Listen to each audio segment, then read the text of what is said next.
এখন চলে যাব আমাদের বাবু ভাইয়ের কাছে। তো এই যে কাহিনীটা রাসেল ভাই আমাকে বলেছে অনিক চট্টোপাধ্যায়, সে কলকাতার ছেলে, ওর প্রথম ইউনিভার্সিটি লাইফের কাহিনী। সো সে ওই সময়টায় পড়াশোনা করতে যায়, আজ থেকে 5-7 বছর আগে আর কি। আচ্ছা, সে নয়নিতালে পড়াশোনা করতে যায়।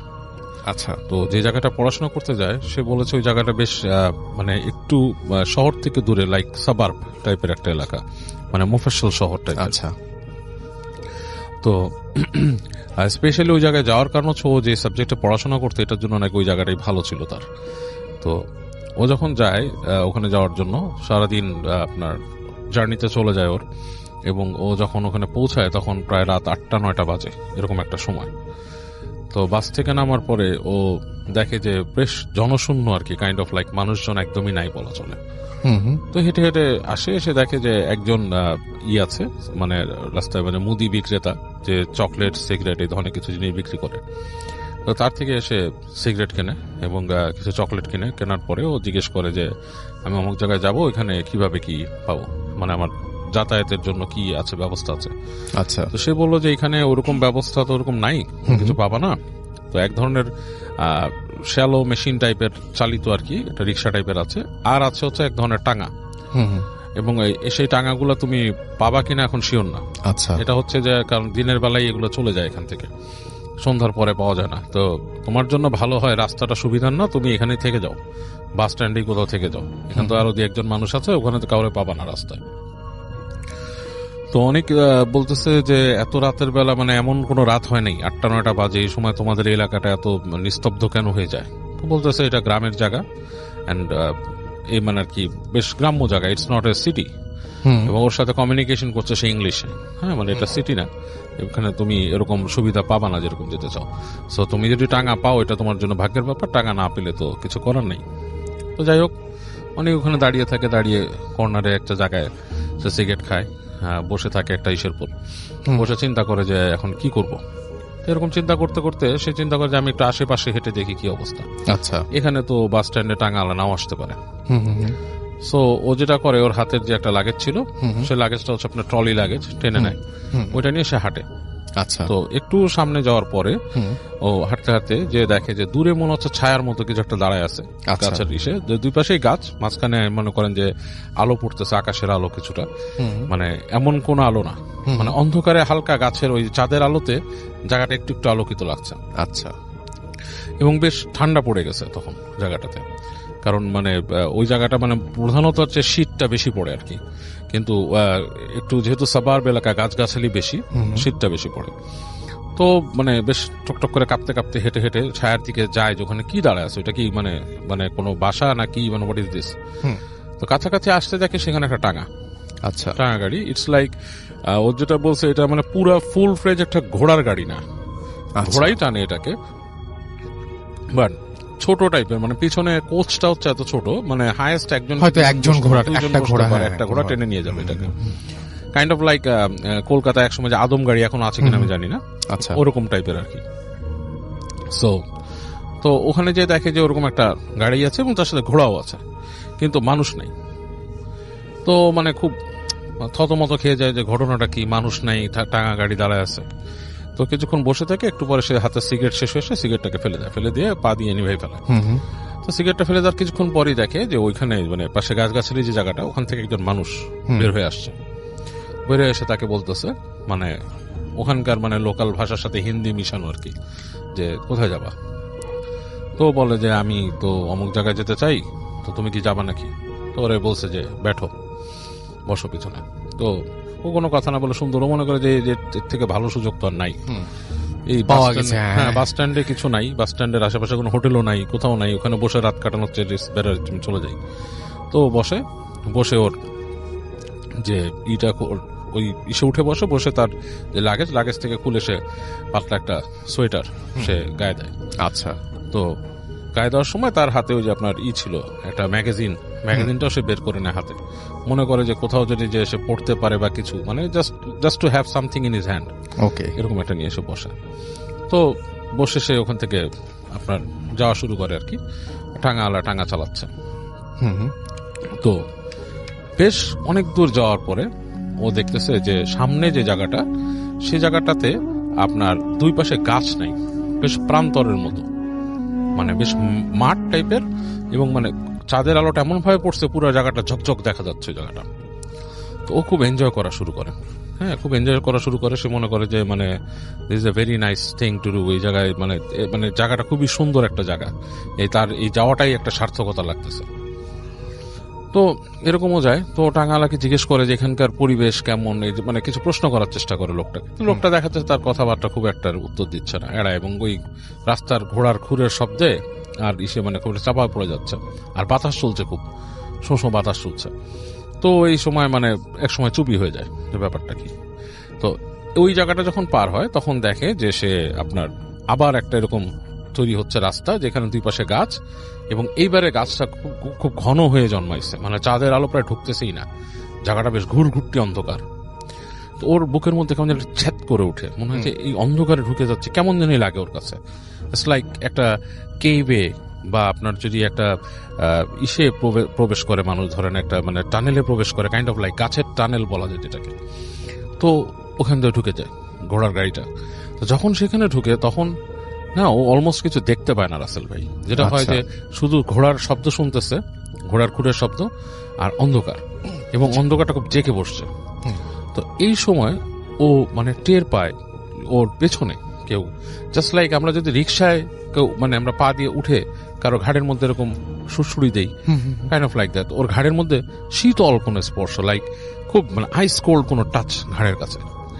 এবং ও খুব চমকা উঠে লাফ দিয়ে উঠে হাত দিয়ে দেখে যে কিছু নেই, এবং তখন মনে হয় যে কেউ দুষ্টুমি একটা হাসি দিয়ে পাশে চলে আসছে, এরকম একটাই। তো ও খুব ভয় পেয়ে যায়। ও ভয় পেয়ে ও হাত দিয়ে ওই যে টাঙা চালাচ্ছে তার জামা চেপে ধরে। তো দেখে যে টাঙাওয়ালা বেশ চাপা হাসি দিয়ে, কাইন্ড অফ লাইক মজা পেলে যেরকম কাইন্ড অফ লাইক দ্যাট, কেউ মজা করে যে কারো সাথে আসে ওরকম হাসি দিয়ে বলছে যে ব্যাটে রাখো, চুড়েল হ্যাঁ, বসে থাকো চুড়েল। তো ও তো এটার সাথে পরিচিত এই জিনিসগুলো, যেহেতু সে ভারতের ছেলে এবং সে ভারতের বিভিন্ন অঞ্চলের বিভিন্ন মিথ, চুড়েল সম্বন্ধে আমি অনেকে হয়তো শুনছে, চুড়িয়াল, হোয়াট ইজ চুড়েল। চুড়েল ইজ আমাদের বাংলাদেশে আমরা যেটাকে অনেকে শাকচুন্নি বলে, অনেকে পেতনি বলে, সামথিং লাইক দ্যাট, বাট ভারতে তো প্রচলিত আছে। অনেকেই চুড়েল সম্বন্ধে অনেক কিছু আমাকে বিস্তারিত আরো বলছে, আমি নিজেও জানতাম, ওর কাছ থেকে আরো কিছু শোনা, যে ওরা যেটা আমরা অনেকে ডাকিনি বলি আমাদের এখানে, ইট কাইন্ড অফ লাইক দ্যাট। এরা পথ দিয়ে আপনাকে নিয়ে যাবে, কোথাও চুবিয়ে মারবে, কখনো তারা আপনাকে ডিসগাইজ করে সুন্দর কোনো মেয়ে সেজে আসে, এরকম kind of like that. Actually মানে টু বি ফ্র্যাঙ্ক এগুলো হচ্ছে সবই হচ্ছে জিন, সোর্ট অফ এ জিন। বাট এনিওয়েজ আমি ওর বিশ্বাসেই থাকলাম বা ওর কথাতেই থাকলাম যে ওটা চুড়েল। ওকে যখন এটা বললো, ও তখন ওর গায়ের লোম সব একসাথে দাঁড়ায় গেল। আচ্ছা। এবং মানে ওর মনে হচ্ছে যে আমি এখানে না থাকাটাই বেটার ছিল, মানে কেন আমি এখানে আছি, এরকম একটা বোধ তার মধ্যে আসলো। এবং যখন সেই বোধটা পাইছে তখন তার মনে হলো ঠিক তার পাশেই কেউ বসে আছে সিটে, কোনো নারী। এবং যতটুকু সে স্পর্শ বুঝতে পারতেছে তার শরীরের সাথে স্পর্শ, মানে তার কাপড়ের প্যান্টের সাথে তারই মনে হচ্ছে একটা বরফের টুকরা তার পাশে বসা। এবং মানে ও বলার মতো না, ইন দ্যাট পয়েন্ট ও যেটা করছে, ওর যে লাগেজ নিয়ে চিন্তা করছে যে আমি ওই গাড়ি থেকে লাফ দিয়ে পড়ে যাবো নিচে। বাট তখন সে মনে করছে এখান থেকে কোনোভাবে সরতে হবে আমাকে, হ্যাঁ এখান থেকে পড়লে তো আমি শেষ, মানে আমার এটা চিন্তা করে সে ওই মানে পড়ার চিন্তাটা মানে লাস্ট মোমেন্টে তার ওই জ্ঞানটুকু রাখছে যে সে ওখান থেকে পড়েনি। সে চিন্তা করতেছে যে এখান থেকে বেরিয়ে যায় কোনো মতে। তো ওই যে গাড়িটা যখন নাকি ঠিক ওই দূরে দেখতেছে লাইট, ওই টানেলের মতো জায়গাটা যখন পার হয়েছে সে তখন ওখান থেকে লাফ দিছে, এবং সে কোনো লাগেজ টাগেজ কিছু ছাড়াই লাফ দিয়ে পড়ছে। ওখানে পড়ে সেই জায়গাটা পড়ছে, দেখছে সামনে ধুধু মাঠ, লাইক প্রান্তরের টাইপের, দৌড়ানো শুরু করছে। দৌড়াচ্ছে, ওর বুঝতে পারতেছে ওর পিছনে কিছু আসতেছে কিনা। দৌড়াতে অনেক দূর পর্যন্ত গেছে, যে দেখছে যে একটা বাসার মতো, মানে কয়েক সারি বাসা ওখানে আর কি, এরকম মানে একতলা বাসার মতো আছে, সেখানে হয়তো বার্ন টার্ন গোয়াল টোয়াল আছে এরকম কিছু। তো ওখানে বাসার সামনে গেছে, তো ফিরে দেখে যে পেছনে একটা নারী মূর্তি আসতেছে। নারী মূর্তি কিভাবে বুঝছে, সে চুল উঠতেছে চাঁদের আলোয় দেখতেছে, এবং মানে সেটা মানে মানে খুব স্বল্প বসনা উড়ে আসতেছে, এবং মনে হচ্ছে মাটির থেকে মানে মাটিতে হেঁটে না, মানে মাটিতে বাতাসে সে ভেসে আসছে মাটির কাছাকাছি সময় ধরে। এবং ওর যখন খুব কাছে চলে আসছে তখন সে ওখানে জ্ঞান হারায় ফেলছে, তখন আর তার জ্ঞানটা থাকেনি। তো পরবর্তীতে মানে ও জানে না কতক্ষণ সে বেহুশ ছিল, ওর হুশ ফিরে দেখে যে একটা ঘরের মধ্যে সে, এবং সেখানে আপনার এই জ্বলতেছে, পাতি জ্বলতেছে কম পাওয়ারের, একটা লোক তার সাথে একটা মহিলা, তারা, এবং সে মহিলাকে দেখেও ভয় পাওয়া শুরু করছে, প্রচন্ড ভয় পাচ্ছে। তখন তাকে বলতে, কি হয়েছে তোমার, জিজ্ঞেস করতেছে ওকে। বলতেছে যে আমি তো আসছি, আমি বাইরের থেকে আসছি, ক্যালকাটা থেকে আসছি, এখানে এরকম এরকম সিচুয়েশন, কিছু কিছু বলতে পারছে আর কি। তখন তাকে বলছে যে এটা কিছু না, এখানকার রাস্তাঘাটে রাতের বেলা এরকম অনেক কিছু দেখা যায়, সো তুমি চিন্তা করো না, তুমি এখানে আসো আমাদের বাসায়, এটা তুমি থাকো, তারপর তোমাকে সকালে আমরা পৌঁছায় তার ব্যবস্থা করবো। তো অনেকের রাতে খুব জ্বর আসে, মারাত্মক আকাশ পাতাল জ্বর, এবং সে তখন শুধু কষ্ট করে মানে বোঝাতে সক্ষম হয় ওদেরকে যে আমি যেই কলেজে বা ইউনিভার্সিটি আসছি ওখানে একটু খবর দেন, ওখানকে কেউ এসে আমাকে নিয়ে যাবে, এবং আলটিমেটলি তারা এসে ওকে নিয়ে যায়।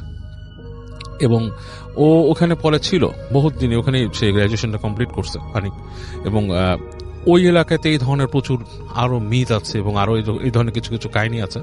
সে বলছে যে he can send me over letter on, যে ওইখানকার ঘটনা আরো যেগুলো আছে সেটা, মানে এই সাবার্ব এলাকা, কিছুটা পাহাড়ি টাইপের এলাকা হতে নাকি এই ধরনের জিনিস অনেক বেশি দেখে। আর এই চুড়েল টাইপের ব্যাপারটা কিন্তু রাসেল ভাই আমি এর আগে অনেকের কাছে শুনেছি, একটা ফার্স্ট হ্যান্ড এক্সপিরিয়েন্স, যে আমি শুনেছি যে আমার নানারা একসময় পাকিস্তানে থাকতো যখন দেশ ছিল বিভাগের আগে, তখন ওনারা শুনেছিল যে ওনার এক ফ্রেন্ড এরকম একদম ফার্স্ট হ্যান্ড এক্সপিরিয়েন্স, আমার নানার বন্ধু, আমার নানা মারা গেছে এখন, বাট ওনার এক বন্ধুর কথা বলছি, যে উনি গাড়ি দিয়ে আসছিলেন এবং উনি দেখেছেন যে ঠিক আপনার গাড়ির সামনে একটা মহিলা দাঁড়িয়ে আছে, এবং ঠিক আমরা যেমন হিন্দি মুভি বা কোনোটাতে শুনি যে লাইক কালো কাপড় পরা বা সাদা কাপড় পরা, কাপড়ের কালারটা আমার ঠিক মনে নাই, বাট এখনো মনে আছে, বলছে যে দাঁড়িয়ে ছিল এরকম, এবং উনি ওখানে থামান নাই গাড়িটা, উনি চালায় গেছেন গাড়ি। আচ্ছা, উনি চালায় যাওয়ার পর যেটা হয়েছে, গাড়ি ভেদ করে উনি চলে গেছে, মহিলাটার মুখটা মনে হলো উইন্ডশিল্ডের মধ্যে এসে একটা হাসি দিয়ে পার হয়ে গেছে, এবং উনিকে যখন পার হয়ে গেছে তখন ওনাকে নাকি বলছে যে তুই তোর গাড়িতে থাকাতে বেঁচে গেলি, এরকম আর কি ওখানকার ভাষায়। তো কারণ হচ্ছে ওনার গাড়ির যে রিয়ার ভিউ মিরর, ওখানে উনি একটা ছোট্ট কোরআন শরীফ ঝুলা রাখতো। তো আচ্ছা আচ্ছা আচ্ছা আচ্ছা আচ্ছা, হ্যাঁ, এটা কিন্তু অনেক আগের পাকিস্তান আমলের একটা ঘটনা। তো এই ধরনের জিনিস ভারত পাকিস্তানের বিস্তীর্ণ অঞ্চলগুলোতে কিন্তু অনেকেই দেখে, চুড়েল বা ডাকিনী যেটাকে বলেন। এটাই Russell. Thank you so much. চলে যাবো আমাদের পরবর্তী ঘটনায়। থ্যাংক ইউ রাসেল ভাই। আমি সোহাগ, জি, রাজশাহী থেকে, এখন মিরপুর 1-এ থাকি আমি। জি, ধন্যবাদ লিসনার্স। আমি যে ঘটনাটা বলবো তার আগে একটু শুধুমাত্র কিছু কথা বলে নিতে চাই।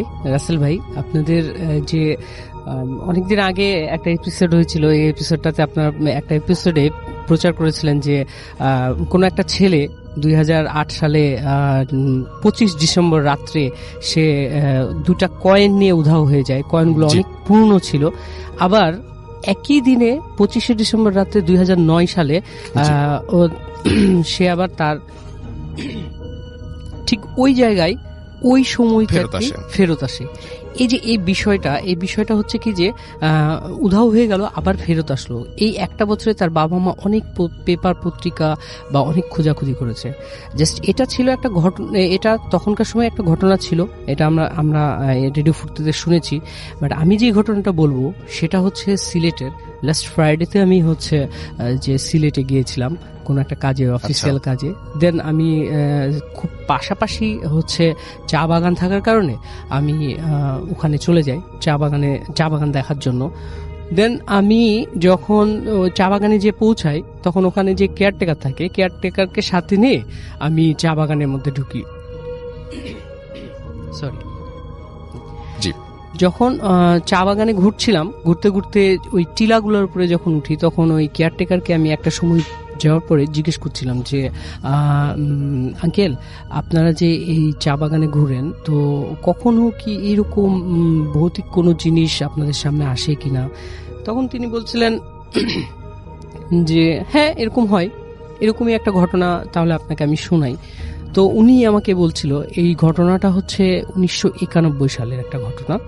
আমরা এই জিনিসটা জানি যে চা বাগানে যারা চা তুলেন, এরা কিন্তু অনেক কি যে মানে নিচু শ্রেণীর, বলতে কি যে সনাতন ধর্মাবলম্বী এরকম ধর্মের হয়ে থাকেন। তো এদের মধ্যে একজন লোক ছিলেন, উনি মুসলমান ধর্মাবলম্বী। উনার নাম ছিল হচ্ছে সুরুজ আলী। উনার ফ্যামিলিতে ছিল হচ্ছে মানে যারা কাজ করেন তারা অত্যন্ত মানে খুব গরিব হয়ে থাকেন, দরিদ্র হয়ে হ্যাঁ, থাকেন। দরিদ্র ঘরের লোক ছিলেন। তো ওই সুরুজ আলীর এক ছেলে এক মেয়ে। তো মেয়ে 12-14 বছর বয়সী একটা মেয়ে, আর সেই ছেলেটা হচ্ছে ছোট ছেলে।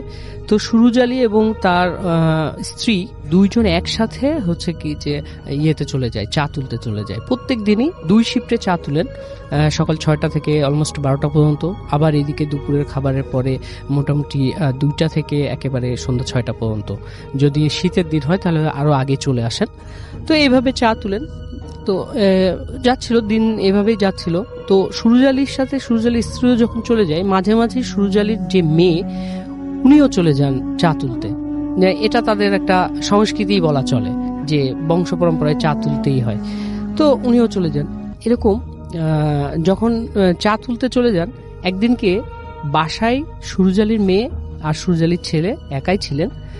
তো প্রায়ই দেখা যেত যে ওদের বাড়ির দরজায় নক হচ্ছে, অ্যাজ লাইক টিক টিক করে নক করছে, করার পরে বলছে সুরুজ মিয়া চলো যাই, চা তুলতে যাই। তো এইরকম বলে কি যে ওই সুরুজ আলীর মেয়ে তখন দরজা খুলে বলে যে বাবা তো চলে গেছে, কিন্তু দরজা খুলে কাউকে দেখতে পায় না। আচ্ছা, এরকম 2-3 দিন যখন হওয়ার পরে তখন ওই মেয়েটা ওনার মাকে বলছে, আম্মা দেখো যে প্রত্যেক দিনই তোমরা চলে যাওয়ার পরে এরকম ডাক দেয় আর হচ্ছে কি যে কাউকে দেখতে পায় না। তো ওনার মা বলে কি যে এটা কোনো কিছু না, হয়তো বা কেউ মানে একটু মস্করা করে এই জিনিসটা করছে। দেন একদিন কি হয়েছে যে সুরুজ আলী এবং সুরুজ আলীর স্ত্রী চা তুলতে চলে গেছে, অ্যাজ লাইক 1:45টার দিকে, দুপুরবেলা, একেবারে সানি রে, দুপুরবেলা 1:45টার দিকে সুরুজ আলীর মেয়ে উনিও চলে গেছে চা তুলতে। চা তুলতে যাওয়ার সময় তখন বলছে কি যে উনি যখন আস্তে আস্তে চা তুলতে, আমরা তো জানি চায়ের চা বাগানটা টিলার মধ্যে হয়, আস্তে আস্তে উপরে উঠে যায়। তো সুরুজ আলীর মেয়ে চা তুলতে তুলতে একটা সময় মাঝামাঝি টিলাতে যখন গেছে, তখন তিনি দেখছে কি যে ওনার সাথে আরো অনেকেই চা তুলছে, অনেকজন চা তুলছে, একসাথে চা তুলছে। দেন মনোযোগ সহকারে সে চা তুলছে, চা তুলতে তুলতে একটা সময় সে টপ অফ দ্য হিল, একেবারে মানে ওই টিলাটার একেবারে উপরে উঠে যায়, চূড়ায় উঠে যায়। উঠে যাওয়ার পরে ওর গোটা শরীরে একটা ফ্লো, একটা গরম উইন্ড, একটা ফ্লো জোরে এসে ধাক্কা দেয়। ধাক্কা দেওয়ার সাথে সাথে তার চোখ টোক সব বন্ধ হয়ে যায়, চোখ জ্বলা শুরু করে। তখন চোখ জ্বলা শুরু করে যখন তো চোখ বন্ধ হয়ে যায়, তখন সে হালকা করে তাকায়, দেখে যে তার সাথে যারা ছিলেন, চা বাগানে যতগুলো লোক ছিল চা তুলছিল, তারা একজনও নাই। তারপর তার চোখটা আবার বন্ধ হয়ে যায়, মানে খুব বেশি জ্বলছিল।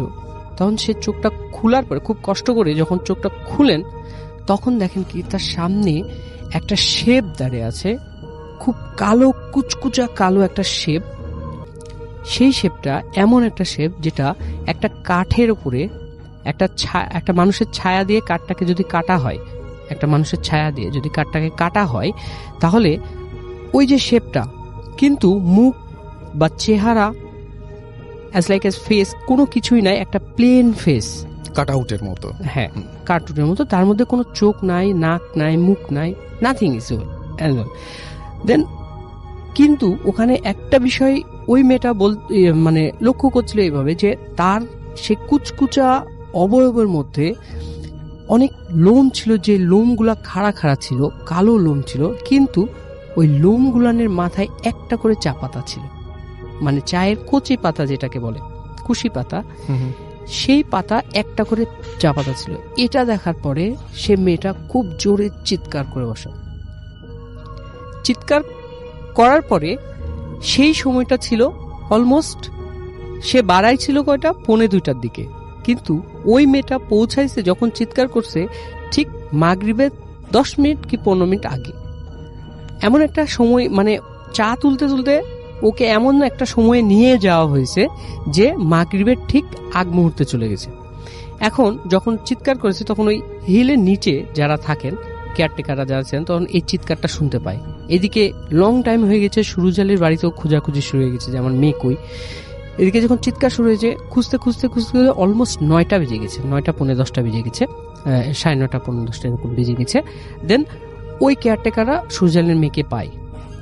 মেয়েকে পাওয়ার পরে যখন মেয়ে সেন্সলেস অবস্থায় পায়, মেয়েকে তুলে নিয়ে আসার পরে মেয়েকে যখন বাসায় নিয়ে আসে, যখন মেয়ের সেন্সটা ফিরে আসে, তখন সে অনেক মানে ভীত থাকে, ভয় পায় যে আমি উনি যেদিকেই তাকাচ্ছিল ওই ফেসটাই শুধু শুধু দেখতে পাচ্ছিলেন।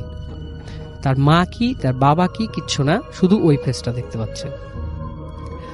এটার পরে তার মানে একটু অসুস্থ হয়ে পড়ে, তখন তাকে একটা হুজুরের কাছে নিয়ে যায়, সুরজালি একটা হুজুরের কাছে নিয়ে যায়।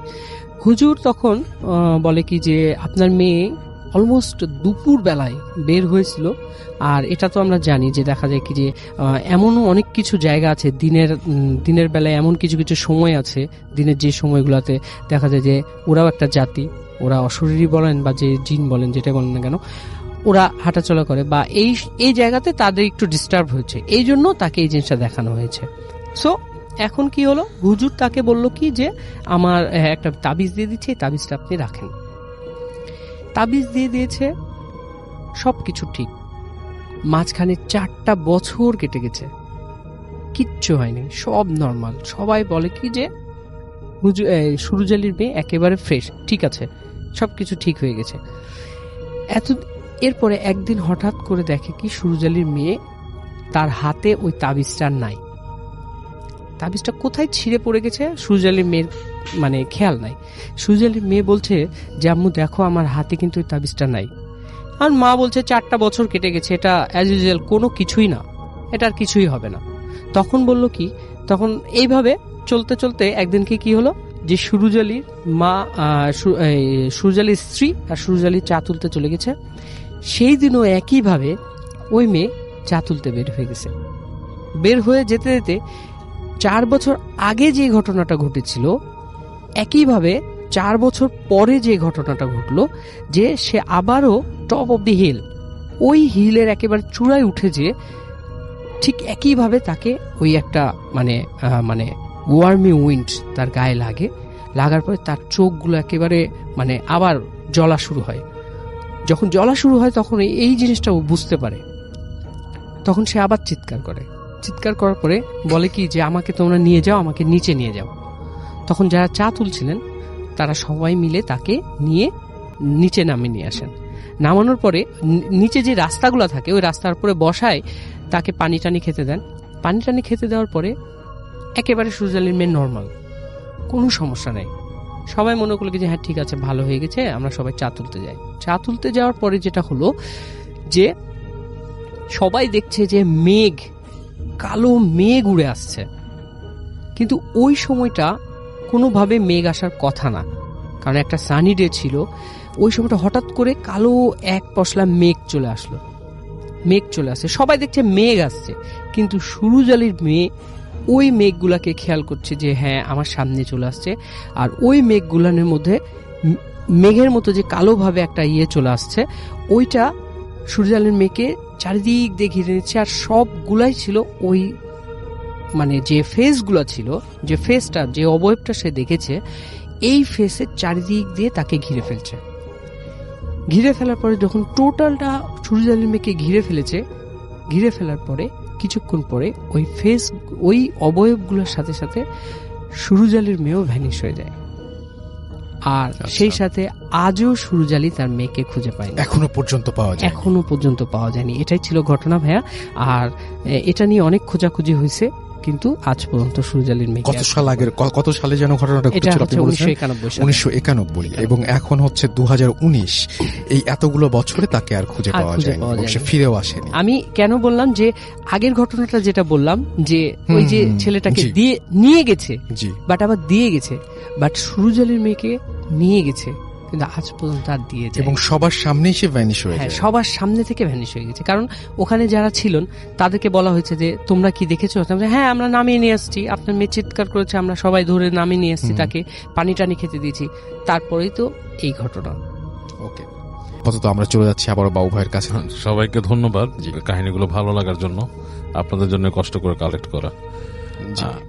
যাই হোক, এটা হচ্ছে তপুর কাহিনী। রাসেল ভাই সে আমাদের মোহাম্মদপুর এলাকার ছেলে।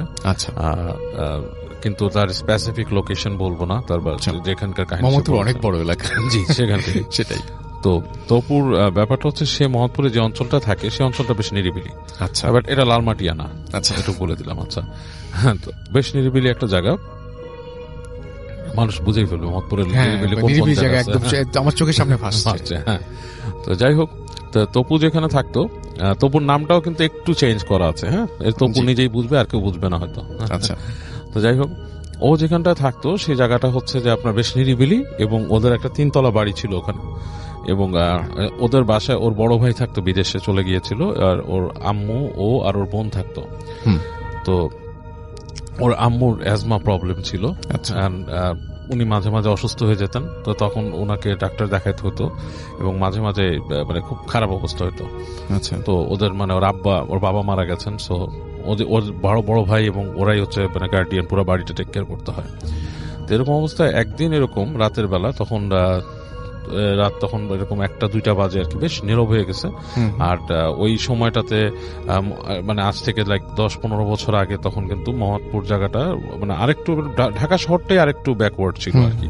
এতটা আধুনিকতাটা মানে এখন খুব বেশি গাড়ি ঘোড়া, তখন একটু কম ছিল। তো যা হচ্ছে যে রাতের বেলা ওর আম্মু এরকম হঠাৎ করে আস্তে আস্তে তার শ্বাসকষ্ট হয়, হাঁপানি উঠে, এবং ওরা মাকে চেষ্টা করে যেগুলো দেওয়ার আর কি, যে উনি যে ট্যাবলেট খান, তারপরে নেবুলাইজার মেশিন, এগুলো দিয়ে চেষ্টা করে। দেখছে যে ওনার এটা কমতেছেই না, এমন একটা অবস্থায় গেছে যে ওনাকে মানে মানে ঠিক করে রাখা যাচ্ছে না, শ্বাস উঠতেছে পড়তেছে। তো ওর বোন তখন বলে যে তপু তুই এখন যেভাবে যাক তুই নিয়ে আয়, ডাক্তার নিয়ে আয়। ডাক্তার সাহেব একজন ডাক্তার ছিলেন, তিনি ওদের এলাকাতেই থাকতেন, বাট এটা হচ্ছে একটু পেরিফেরির দিকে, মানে মেইন রোডের কাছাকাছি আর কি, মানে যেই মেইন রাস্তাটা আছে ওইটার কাছে। তো এবং ওদের ফ্যামিলির সাথে অনেক বেশি অ্যাটাচ ডাক্তারটা, এবং উনি ওনার চিকিৎসা করে থাকেন সবসময়। তো বলছে যে ওই আঙ্কেলকে নিয়ে আয়, কাজ আম্মাকে এই অবস্থায় হাসপাতালে নেওয়া সম্ভব না, ওনার যে অবস্থা। আমরা চেষ্টা করতেছি ওনাকে ওই যে ইনহেলার, নেবুলাইজার এগুলো দিয়ে যতটুকু রাখার আমি চেষ্টা করছি, তুই নিয়ে আয়। এবং তপুতের বাসাটাও বেশ পুরান ছিল, এবং ওখানে যে কাহিনী আছে যে তপুর যে দাদা, সে ওইখানে উনি ফার্স্ট আসেন, এবং উনিও বেশ আপনার করতো আর কি, যে কি বলে মানে জিন টিন কি সাধনা করতো আর কি। সেই ওদের বাসাটাও যে খুব ভালো ভয়ের না এরকম না, আমাদের গা ছমছম করতো, আমরা ফ্রেন্ডরা মাঝে মাঝে 2-1 যেতাম ওখানে। যাই হোক, সো তপু কি করে রাতের বেলা 1-2টার দিক বের হয়, এবং বের হয়ে সে যখন হেঁটে হেঁটে আসতেছে, বাসার থেকে বের হয়ে সামনে আসে, ঠিক যখন রাস্তাতে আসে, গেটটা পার হয়ে তাদের যখন নিচে আসে, তখন দেখে ঠাস করে পুরো এলাকার ইলেকট্রিসিটি চলে গেছে, মানে ব্ল্যাক আউট, পুরো এলাকাটা ব্ল্যাক আউট হয়ে গেছে। এবং রাত 1-2টার সময় ব্ল্যাক আউট হলে কিন্তু রাসেল ভাই একটা অন্যরকম পরিবেশ তৈরি হয়। এটা যে দেখছেন সে বলতে পারবেন, ঢাকার পরিবেশে বিশেষ করে, right, I am used to it, আমি প্রায় এই ধরনের পরিবেশ দেখছি এবং আমার খুব ভালো লাগে আর কি। বাট অনেকের হয়তো ভালোর থেকে ভয় বেশি লাগতে পারে, এবং রাতের বেলা একা থাকলে আরো ভয়টা বেশি লাগার কথা। সো রাত 1-2টার সময় যখন কিছু নাই, পুরো একটা মানে অঞ্চলে, তো যখন কারেন্ট চলে গেছে, ওর কাছে ফার্স্টে একটা ধাক্কা লাগছে। আর তবু বেসিক্যালি খুব সাহসী না, ও এমনি একটু ভয় পায়। তো এই অবস্থায় ও মানে কিছুক্ষণ থেমে দাঁড়ায় যে ও কি বাসায় ফিরে যাবে, নাকি ও আপনার যাবে ডাক্তার সাহেবের কাছে, আঙ্কেলের কাছে। তো এটা চিন্তা করে ডিসাইড করে যে বাসায় ফিরে যেয়ে তো আসলে মানে কোনো লাভ নেই, আমি আঙ্কেলের কাছেই যাই। তো হেঁটে যেতে থাকে, ও ওই বাসার দিকে হেঁটে যেতে থাকে আঙ্কেলের বাসার দিকে। তো ঘুরে ঘুরে যখন নাকি ও এখানে একটা গলি আছে, একটা বাঘটা নেওয়ার পরে সামনে গেলে যে একটা মাঠের পাশে একটা বট গাছ আছে। আচ্ছা, বেশ বড় বট গাছ, ঝুরি টুরি আলা বট গাছ। হ্যাঁ, আচ্ছা, ওটা বট গাছ না অন্য কোনো গাছ হতে পারে, মানুষের লোকেশন যে চাই না, গাছ আছে আর কি, বড় একটা গাছ, এবং সেই গাছটা ওখানে মানে বেশ ঝুরি টুরি আলা। আচ্ছা, তো ও যখন গাছটার কাছাকাছি আসে, ও দেখে যে গাছের গোড়ায় প্রায় 5-7টা কুকুর। আচ্ছা, কুকুরগুলো খুব ঘেউ ঘেউ ঘেউ ঘেউ ঘেউ ঘেউ করতেছে। তো ও জানে ওদের এলাকা সম্বন্ধে এতটুকু সে অ্যাওয়্যার যে এই জায়গাটার মধ্যে সাধারণত কুকুর থাকে না, ভবঘুরেও কুকুর প্রায় নাই বললেই চলে। হ্যাঁ, ওই যে কুকুর আছে সেগুলো বাসার কুকুর, হ্যাঁ, মানে মানুষের বাসায় পালা কুকুর, এবং সারা এগুলো ঘেউ ঘেউ করে না। আর ভবঘুরে কুকুর খুঁজতে গেলে আরো ওই জায়গায় চলে যাবে, মেন রোডের ওদিকে বা অন্য আরেকটা এসে। তো ও মানে একটু থতমত খায় যে এখানে কি রাতের বেলা আসলে কুকুর আসে, তখন সে কনফিউজ হয়ে যায় যে ব্যাপারটা কি। তো কুকুরের ভয়টা বেশ ভাবে ধরে যে কুকুর কামড় যদি দেয়, তো তারপরও সাহস করে করে হেঁটে হেঁটে সামনের দিকে যায়। তো যে যখন নাকি ঠিক ওই গাছের পাশ থেকে ক্রস করছে, কুকুরগুলো ওকে তখনও নোটিস করেনি। আচ্ছা, ও যখন গাছের কাছে আসলো তখন কুকুরগুলো পুরো চুপ থম মেরে গেছে। থম মেরে ও দেখছে ওর দিকে তাকাইছে, এবং ও তখন প্রত্যেকটা কুকুর জানেন রাতের বেলা এমনি চোখগুলা কেমন জলজল করতে থাকে। হ্যাঁ, তো দেখছে কুকুর ভেতর থেকে শুধু গরর গরর করতেছে ওকে দেখে। আচ্ছা, সো ও প্রচন্ড রকম ভয় পায়। আর এটাও সে জানে যে আমি যখন দৌড় দেই নির্ঘাত আমাকে কামড় দিবে। রাইট। হ্যাঁ, এবং সে আস্তে আস্তে করে হেঁটে হেঁটে হেঁটে হেঁটে কুকুরগুলাকে পার হয়, এবং ও ফাইন্ড আউট করে যে কুকুরগুলা ওকে ফলো করা শুরু করছে। আচ্ছা, মানে দৌড়ায় দৌড়ায় আসে, কাছাকাছি আসে, আবার দুইবার ঘেউ ঘেউ করে, আবার চলে যায়, আবার দাঁড়া গড় গড় করে, একটা নিরাপদ একটা ডিস্টেন্স রেখে ওর সাথেই কাজ করতেছে। আচ্ছা, তো ফাইনালি এরকম করতে করতে রাস্তার মধ্যে ওই আঙ্কেলের ওই যে বাসাটায় আসে। তখনও কারেন্ট আসে না, এবং পুরা দেখা যাচ্ছে ওটা আঙ্কেলের বাসা কিন্তু 4-5টা ব্লক, মানে অনেকগুলো ব্লক পরে। তো বেশ খানিকটা হেঁটে আসতেছে, তো এসে দেখে তখনও কারেন্ট আসেনি। তো ওই বাসার গেটে অনেকক্ষণ নক করে খুলে না। একসময় দারোয়ান আসে, কি হয়েছে, তো যে বলে যে এরকম যে আঙ্কেলকে দরকার, আমার আম্মা তো অসুস্থ হয়ে গেছে এসে। তো উনি ওই দারোয়ান ভিতরে যে খবর দেয় অনেকক্ষণ পরে ওই আঙ্কেলের বাসার একজন আসে, এসে তাকে বলে যে আব্বা তো ঘুমাইছে, উনি ঘুমের ওষুধ খেয়ে ঘুমাইছে, মানে ওনার ব্লাড প্রেশার হাই।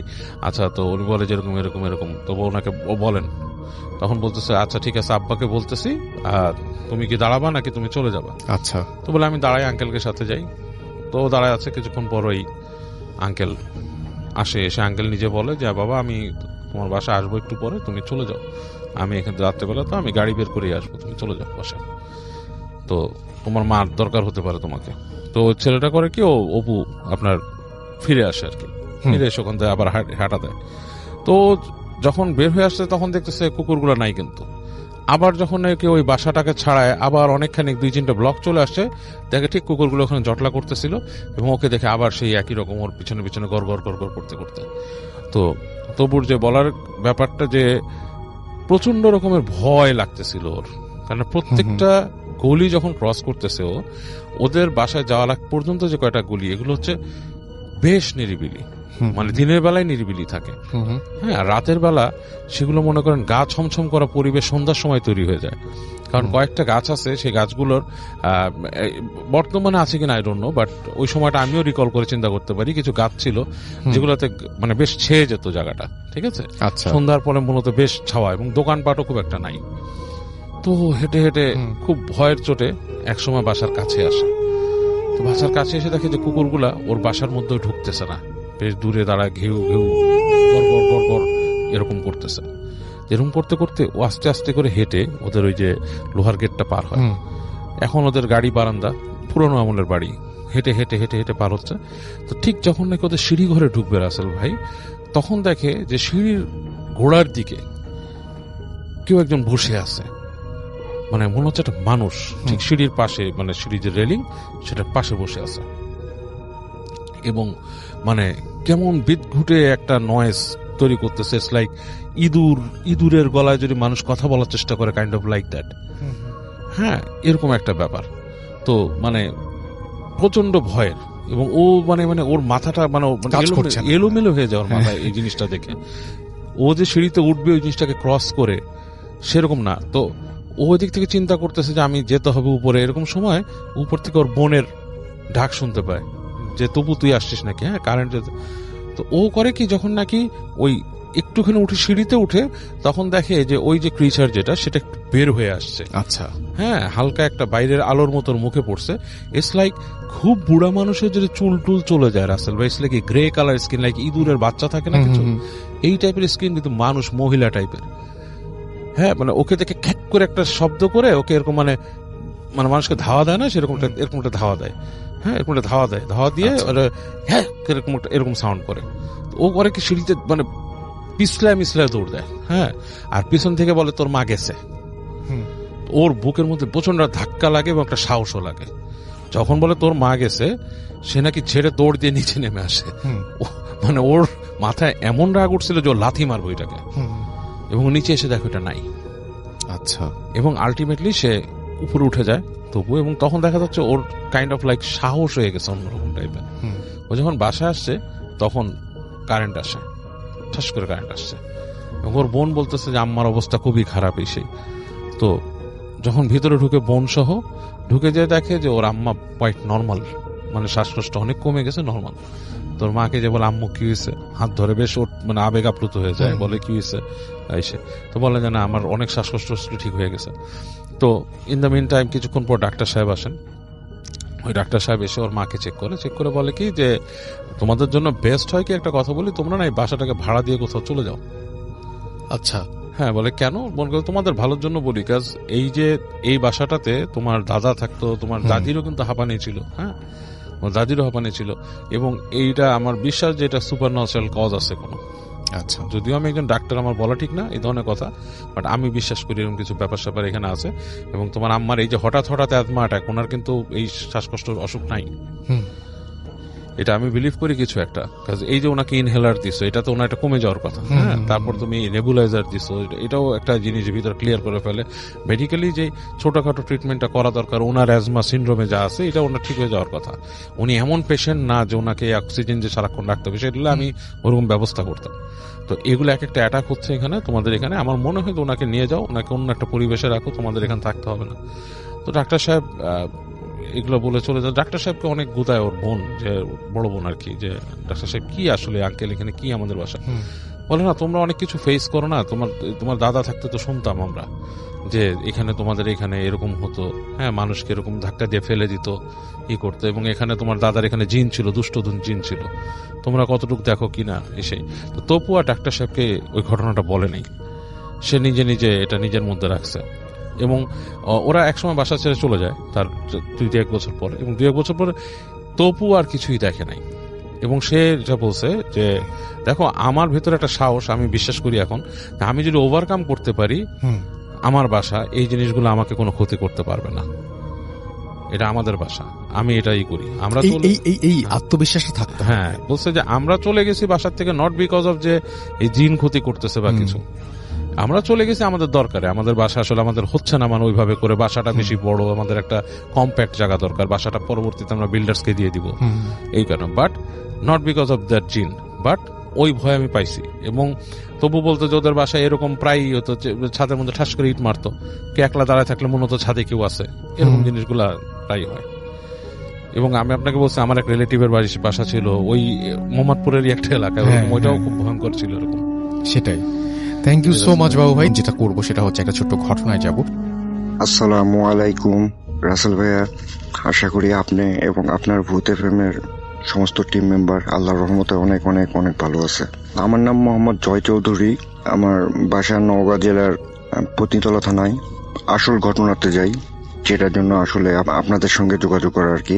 প্রথমে কিছু কথা বলি যে আমি ছোটবেলা থেকে, আমার যখন থেকে আমি বুঝতে পারি যে আমি হয়তো একটু একটু বাস্তবতা বুঝতে শিখছি, তখন থেকে আসলে আমার সঙ্গে মানে আমার কাছে এই যে জিন যে ব্যাপারটা আসলে, তো এইটার উপর আমার অনেক একটা আগ্রহ কাজ করে, জানি না আসলে কেন, ন্যাচারালি ছোট থেকেই মানে অনেক বেশি একটা আগ্রহ কাজ করে ওই জিনিসটাতে, যে আসলে এটা দেখতে কেমন, বা এটা কি ক্ষতি করে বা কি উপকার করে, আসলে জিনিসটা কি। তো আজকে আমি যেটা বলবো সেটা আমার নিজের সাথেই ঘটে যাওয়া একটা ঘটনা। তখন আমি ঢাকাতে নর্দার্ন ইউনিভার্সিটিতে বিবিএতে মেবি 2nd সেমিস্টার ছিলাম। তো আমি বাসায় রাতে রাসেল ভাইয়া এই খাওয়া দাওয়া করছি, আমার তারপর যা রাতের প্রয়োজনীয় কাজ সবকিছু সেরে তো আমি বেডে চলে গেছি, অলরেডি শুয়ে পড়ছি। তো একটু চিন্তা করলাম, আসলে মনটাও ওই দিন একটু খারাপও ছিল। তো তারপরে ভাবলাম একটা দেখি কোনো পুরাতন কোনো কমেডি মুভি আছে কিনা। তো ল্যাপটপ নিয়ে এমনি ঘাটাঘাটি করছিলাম, তো তারপর ফাইনালি একটা ফানি মুভি দেখতেছিলাম। তো ছবিটা অনেক কয়েকবার আমি মাঝে মধ্যে দেখি, প্রায় আমি ওই মুভি দেখার সময় আমার মনে আছে স্পষ্ট আমি কোথা থেকে মুভিটা আমার কোন পর্যন্ত মনে আছে। আমি জাস্ট হেলান দিয়ে শুয়ে থেকে মুভিটা দেখতেছি। তো তারপর এক পর্যায়ে আমি দেখতেছি যে হুট করে আমার সামনে আমার রুম নাই, আমার ল্যাপটপ নাই, আমার বেড নাই, আমি জাস্ট দাঁড়ায় আছি। আমি মানে সেম যে ড্রেসে ছিলাম সেই ড্রেসেই আছি, বাট দাঁড়ায় আছি। তো তারপর দেখি আমার সামনে আসলে আল্লাহ আমাকে কেন এরকম জায়গায় নিয়ে গেল আমি জানি না। তো আমি দেখি আমার সামনে একটা নয়, দুইটা নয়, তিনটা না, 12টা কবর দেখি, মানে 2 লাইনে 6টা করে 12টা কবর। মানে কবরগুলো এরকম যে একদিনও হয় নাই, হয়তো 2-1 ঘন্টা হবে, হয়তো যে সবাই দাফন শেষ করে সবাই ঘরে চলে গেছে, তারপর হয়তো ওই জায়গাটায় আমি দাঁড়াইছি, এরকম ব্যাপারটা এরকম। তো আমি আসলে দেখতেছি যে আমার সামনে কবর কেন, আমি এই জায়গায় কেন, আর আমার রুম কোথায়। তারপর আর কবরের চারপাশটা আসলে এরকম ছিল যে চারিদিকে অনেক বড় বড় গাছ, অনেক ঘন ঘন পাতা। আসলে গাছগুলো আমি চিনতে পারতেছি না যে কিসের গাছ এসব, তবে অনেক গাছ। তো তারপর আমি এখন মানে একা একা কথা বলার চেষ্টা করতেছি যে মানে আমি এখানে কেন, আমি আসলে এটা তো আমি কখনোই আশা করি নাই বা কখনো চিন্তাও করি নাই এরকম একটা জায়গায় দাঁড়াবো। তো তারপরে আমি খোঁজার চেষ্টা করতেছি যে এখান থেকে আমি বেরোবো কিভাবে বা এই জায়গা থেকে আমি চলে যাব কিভাবে। তো লাস্ট কবরে যে আমার সামনে ঠিক লাস্ট কবরে একটা কোনায় দেখি আমার একটা ফ্রেন্ড, এটা আমি ক্যান্টনমেন্টে যখন পড়তাম, আমার ইন্টার লাইফটা ক্যান্টনমেন্টে, বগুড়া ক্যান্টনমেন্টে, তখন ওখানে আমার একটা ফ্রেন্ড ছিল, ওর নাম হলো মেহেদি হাসান খান, তবে আমি ওকে খান বলে ডাকতাম। তো ও ইন্টারের ফাইনাল পরীক্ষার পর ও একটা কারণে মারা গেছে। তো অনেক কয়েক বছরই তো হয়ে গেছে। তো তারপরে আমি দেখি আমার ওই ফ্রেন্ড ওখানে দাঁড়ায় আছে। আমি এখন চিন্তা করতেছি যে আসলে ওকে আমি দেখতে পাচ্ছি কেন, ও কি জীবিত হয়ে গেল না আমি মারা গেছি, মানে আমি আসলে আমার মাথা কাজ করাতে পারতেছিলাম না। তো দেখি ওই ফ্রেন্ড আমার দিয়ে শুধু হাসতেছে। আসলে আমি আপনাকে বোঝাতে পারবো না যে হাসিটা আসলে কেমন, মানে রাগ করে হাসতেছে না মানে আনন্দ হাসতেছে, মানে আসলে আমি বুঝতে পারতেছি না মানে হাসি টাইপটা কেমন। তো যাই হোক আমার দিকে অবাক এক দৃষ্টিতে তাকায় হাসতেছে। তো আমি অনেক চেষ্টা করছি আসলে, মানে আমি কেমন যেন চোখের দিকে তাকানোর পর আর ওর চোখ থেকে আমার চোখটা মানে হটাইতে পারতেছি না। তো তারপর আমি বলতেছি যে খান তুই এখানে কেন আর আমি এখানে কেন, তুই কি মানে জীবিত হয়েছিস না আমি মারা গেছি, আসলে আমি বুঝতে পারতেছি না। ও আমার একটা প্রশ্নেরও মানে কোনো উত্তর দেয় না, ও শুধু হাসে। তারপর আমি যখন আমি বলতেছি তুই দাঁড়া আমি আসতেছি তোর কাছে, তখন আমার কথা শুনে দেখি ও উল্টা দিকে জোরে জোরে হাঁটা শুরু করছে, আমার দিকে আর তাকায় নাই, মুখ সোজা ঘুরে নিয়ে জোরে জোরে হাঁটা শুরু করছে। তো আমি এখন চিন্তা করতেছি যে আমি মানে ওর কাছে যাওয়ার জন্য আমিও একটু জোরে হাঁটা শুরু করছি। তো আমি এখন চিন্তা করতেছি যে আসলে কবরটা আমি আপনাকে একটু বলে নিই যে কবরটা 2 লাইনে আছে, 6টা করে, আর চারপাশেই গাছ। তো আমি এখন চিন্তা করতেছি যে তাহলে ডান পাশ দিয়ে যাই, কিন্তু ডান পাশ দিয়ে লাস্ট কবরের আসলে লাস্ট কবর যেখানে তার ডান পাশে একটা বড়ইয়ের গাছ, রাসেল ভাইয়া, বড়ই মানে অনেক বড় একটা গাছ, কিন্তু সবগুলোতে ওই বড়ই যেটা কুল বলি আমরা, আসলে ওই বড়ইয়ের গাছ, অনেক কাঁটা। তো মানে গাছটা আসলে এমন ভাবে আছে যে এই লাস্ট কবরের অর্ধেক পর্যন্ত আছে আসলে গাছের ডালপালা সবের।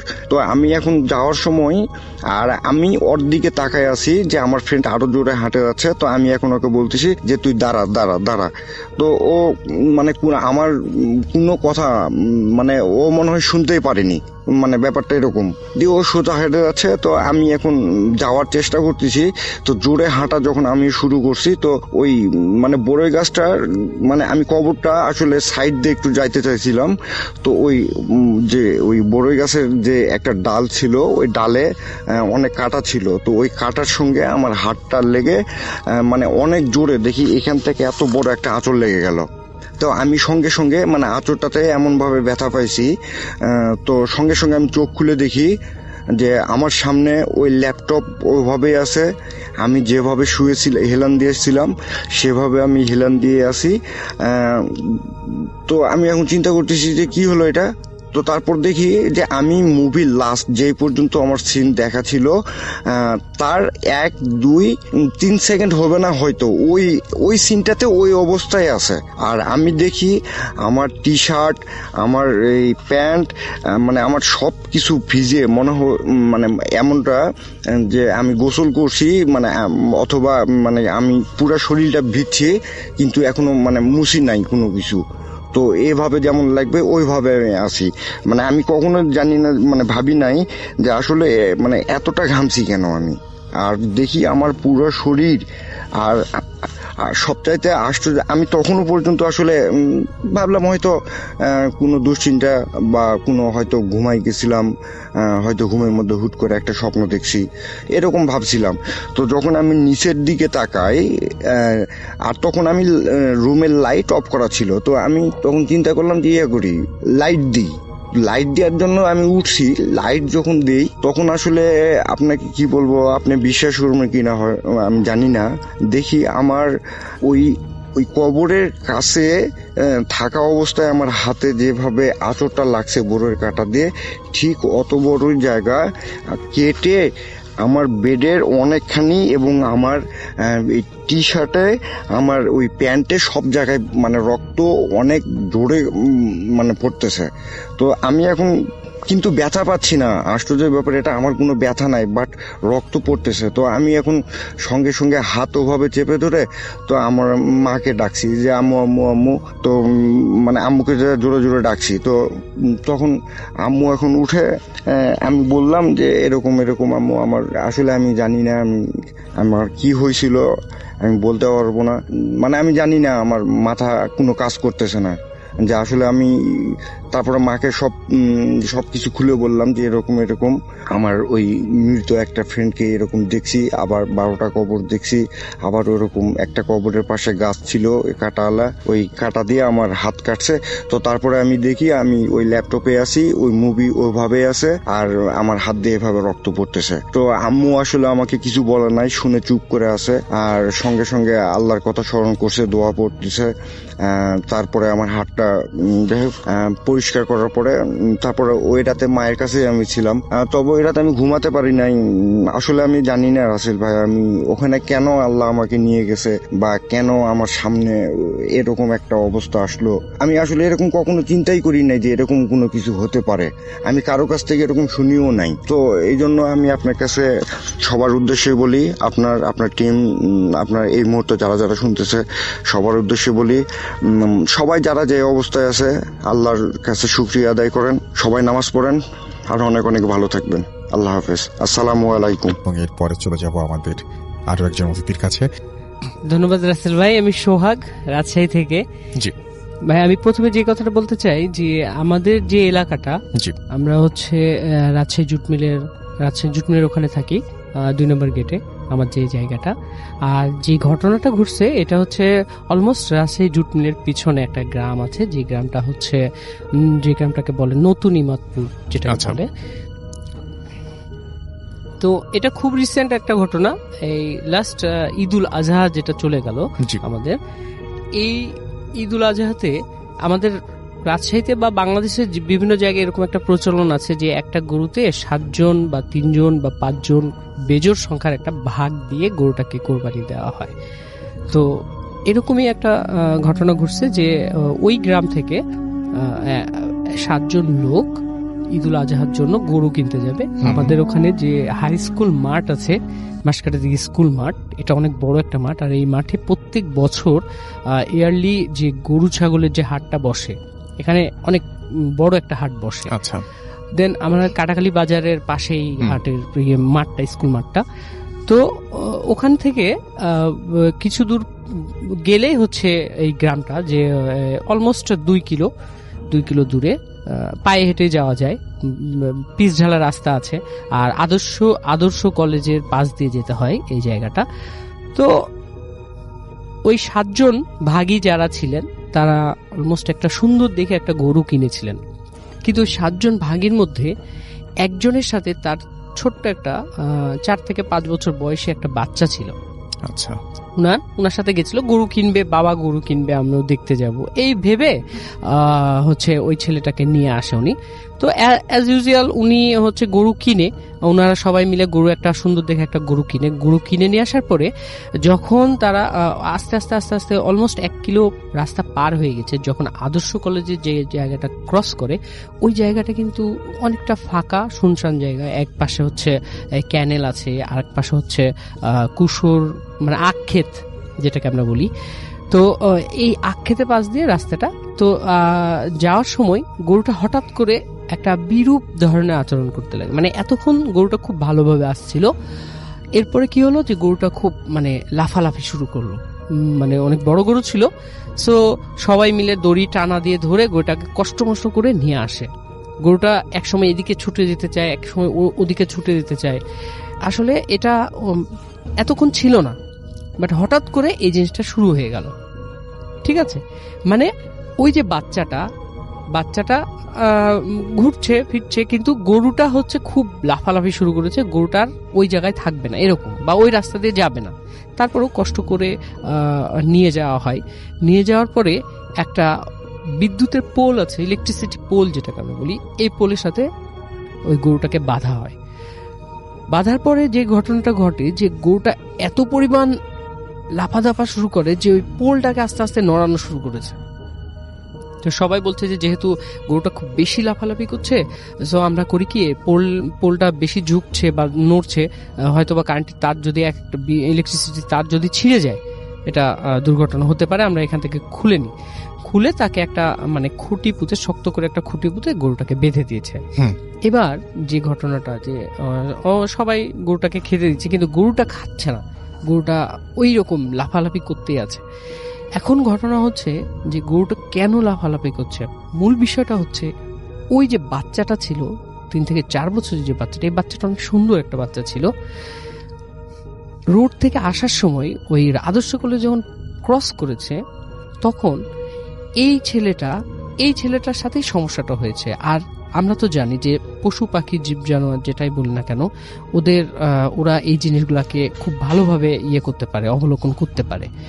সো ওই বাচ্চাটাকে যখনই দেখছে গরুটা, তখনই লাফালাফি শুরু করছে। তো এইভাবে হতে হতে একটা সময় প্রায় সন্ধ্যার আগে হয়ে যায়। তখন উনার মা উনাকে ওই বাচ্চাটাকে নেওয়ার জন্য চলে এসছে। বাচ্চাটা সরছে না, বাচ্চাটাকে বলছে যে তুমি গরুর কাছ থেকে সরে যাও। বাচ্চাটা শুধু গরুর কাছেই চলে যাচ্ছে, আর গরুটা এটা দেখে খুব লাফাচ্ছে। এবারে কি হচ্ছে যে ওর মা যখন বাচ্চাটাকে জোর করে নিয়ে আসছে, তখন দেখছে ওর জামা কাপড়গুলো ছেঁড়া, মানে ছেঁড়া বলতে কি খোলা খুলে আছে। আচ্ছা, তখন ওর মা ওকে ফ্রেশ করার জন্য, মানে হাত মুখ ধুয়ে ঘরে নেওয়ার জন্য যখন জামা কাপড়গুলো খুলেছে, তখন দেখছে পুরো গায়ে হচ্ছে কালো দাগ। যে বাচ্চাটার গায়ে কখনোই কোনো দাগ থাকার কথা না, সুন্দর একটা বাচ্চা, ফর্সা একটা ছেলে, কিন্তু ওর গোটা গায়ে কালো দাগ। এখন ওর মা এটা নিয়ে খুব চিন্তিত হয়ে পড়ে যে ফুলে গেছে, লাল ফুলেছে, কালো হয়ে গেছে, এরকম কিছুটা নতুন হচ্ছে, কিছুটা পুরনো হয়ে গেছে, এরকম দাগ। সো তখন ওর মা বলছে কি যে তাহলে ডাক্তারের কাছে নিয়ে যাই, আমাদের কাটাখালিতে 2-3 জন ডাক্তার আছে, নামকরা ডাক্তার আছে। তো সেরকমই একজনের কাছে নিয়ে গেছেন। তো উনি ওই যে অ্যালার্জি ভেবে ওনাকে ওই বাচ্চাটাকে কিছু ওষুধ দিয়েছে। ওষুধ দেওয়ার পরে, খাওয়ানোর পরে, এদিকে আর কিছুদিন মধ্যে ঈদ আছে সামনে, তো খাওয়ানোর পর আরো বেশি হয়ে গেছে। বেশি হওয়ার পরে ওনারা আবার আরেক ডাক্তারের কাছে, আমাদের কাটাখালী বাজারে আরেক ডাক্তারের কাছে নিয়ে গেছেন। উনাকে চর্ম বিশেষজ্ঞ বলা হয়, চর্ম শিশু বিশেষজ্ঞ, ওনার কাছে নিয়ে গেছে। উনিও দেখে অ্যাজ ইউজুয়াল কোনো না কোনো মেডিসিন দিয়েছেন, হ্যাঁ, মানে প্রাইমারি ট্রিটমেন্ট হিসেবে মেডিসিন দিয়েছেন। দেওয়ার পরে এটা আরো খারাপের দিকে চলে যায় বাচ্চাটা। তখন কোনো কিছু আকপিচ না ভেবে উনার মা বলে কি যে আমার ছেলেটাকে একটু কোনো একটা হুজুর কাছে দেখাই। তো এইভাবে করতে করতে তিনি তাদেরই গ্রামে, ওই ইমাদপুর নতুনপাড়া গ্রামে একজন ফিমেল কবিরাজের কাছে নিয়ে যান। আচ্ছা, বাচ্চাটাকে, কবিরাজের নাম আমি বলছি না, একজন ফিমেল, উনি একজন। তো উনার কাছে নিয়ে যাওয়ার সাথে সাথে, ঘরে ঢুকানোর সাথে সাথে উনি বলছেন যে আপনারা কি করেছেন, এই বাচ্চাটা যদি আর 2 দিন থাকে বাচ্চাটা তো মারা যাবে। তখন বলছে কেন, বাচ্চার কি হয়েছে? তখন বলছে যে আমি বাচ্চার কি হয়েছে এটা পরে বলবো, আপনারা আগে আমাকে 7 ধরনের শুকনা খড়ি নিয়ে আসবেন। আই মিন 7 ধরনের বলতে 7টা খড়ি 7টা গাছের, যেমন আম গাছ হতে পারে, জাম গাছ হতে পারে, কাঁঠাল গাছ হতে পারে, এগুলো না খড়ি হয়, মানে খড়ি বলতে লাকড়ি যেটাকে পুড়ায় আমরা, এই লাকড়ি কিন্তু 7 ধরনের হতে হবে। এই 7 ধরনের শুকনা লাকড়ি আমার কাছে নিয়ে আসেন। তো নিয়ে আসার পরে উনি বলছে কি যে এই শুকনা লাকড়িগুলো আমি পড়ে দিচ্ছি, এই লাকড়িগুলা 3 রাস্তার মাঝখানে, 3 রাস্তার মাথা যেখানে 3টা রাস্তা একসাথে, ওই জায়গায় নিয়ে যে ছেলেটাকে বসায়, ছেলেটার সামনে এই লাকড়িগুলা পুড়াই ফেলবেন। আর সাথে কিছু মানে প্রিয়জন যারা, মানে আত্মীয় স্বজন যারা ওই বাচ্চাকে যারা খুব ভালোবাসেন বা বাচ্চার যাদেরকে খুব ভালোবাসে তারা থাকবেন। ঠিক আছে। দেন ওই বাচ্চাকে নিয়ে ওর মা, ওর বাবা আর যে কজন আছে ওদের পরিচিত ওখানে গেছে। যাওয়ার পরে ওই লাকড়িগুলোতে আগুন ধরাই দিয়েছে। যখন আগুন ধরাই দিয়েছে আর পাশে ওই বাচ্চাটাকে নিয়ে যখন আগুন ধরাই দিয়েছে, তখন দেখছে কি ওই বাচ্চার শরীর থেকে একটা কালো ছায়া, কাইন্ড অফ ব্ল্যাক শেড, এইটা হচ্ছে আস্তে আস্তে বের হয়ে যাচ্ছে ওই বাচ্চার শরীর থেকে। বাচ্চার শরীর থেকে যখন বের হয়ে যাচ্ছে, এটা সবাই দেখছে ওই জায়গায় যে বাচ্চার শরীর থেকে একটা কালো ছায়া বের হয়ে যাচ্ছে। কিন্তু সবচেয়ে আশ্চর্যের বিষয় যেটা, যে বাচ্চাটা দেখছে ওই ছায়াটাকে দেখছে কখনো ছাগল, কখনো গরু, কখনো বাদর। বলছে যে মামা দেখো একটা বাদর চলে যাচ্ছে, মামা দেখো একটা কালো ছাগল চলে যাচ্ছে, একটা গরু চলে যাচ্ছে। বাচ্চাটা এটা দেখছে। বাট যারা পাশে আছে, আত্মীয় স্বজন যারা আছে, প্রিয়জন যারা আছে, ওরা দেখছে যে বাচ্চাটার গা থেকে একটা কালো ছায়া বের হয়ে চলে যাচ্ছে। যেন একটা ডিস্টেন্সে চলে গেল, একটা সুনির্দিষ্ট ডিস্টেন্সে যাওয়ার পরেই ব্ল্যাক শেপটা আস্তে আস্তে মিলাই গেল। মিলে যাওয়ার সাথে সাথে ওই বাচ্চার শরীরে যতগুলা দাগ ছিল, ওখানে ওই বাচ্চার যতজন আত্মীয় স্বজন ছিল, এরা সবাই এই জিনিসটা দেখছে যে ওই বাচ্চাটার শরীর থেকে সব দাগগুলো এট এ টাইম চলে গেল, মিলাই গেল, ভ্যানিশ হয়ে গেল একেবারে। তারপরে যখন ওনারা সবাই ওই হুজুরে মানে ওই কবিরাজের কাছে আসেন, ওনারা বলছিলেন যে এটা তেমন মানে খুব বড় ধরনের জিন না, এটা ছোট ধরনের জিন। ছোট ধরনের জিন বলতে কিছু কিছু খুব খারাপ জিন আছে না, আবার কিছু কিছু জিন আছে বাচ্চাদেরকে খুব বেশি পছন্দ করে, এরকমই টাইপের। উনি আসছিল যে আপনার ছেলেকে নিয়ে খেলা করার জন্য বা আপনার ছেলেকে নিয়ে মানে মজা করার জন্য এরকম। বাট আপনার ছেলের গায়ের মধ্যে যে উনার ওই শেপটা যে স্পষ্ট হয়ে যাবে, এটা উনি কখনো, ওই জিন কখনো ভাবেনি যে আমাকে বোঝা যাবে। বাট এই যে ব্ল্যাক ব্ল্যাক শেপ হয়ে গেছিল, দাগগুলো হয়ে গেছিল, বুঝে গেছে। তখন কবিরাজ বলছে কি যে এটা চলে গেছে, এটা কখনোই আসবে না। বাট এখন পর্যন্ত বাচ্চাটা সুস্থ আছে। এটাই ছিল ঘটনা।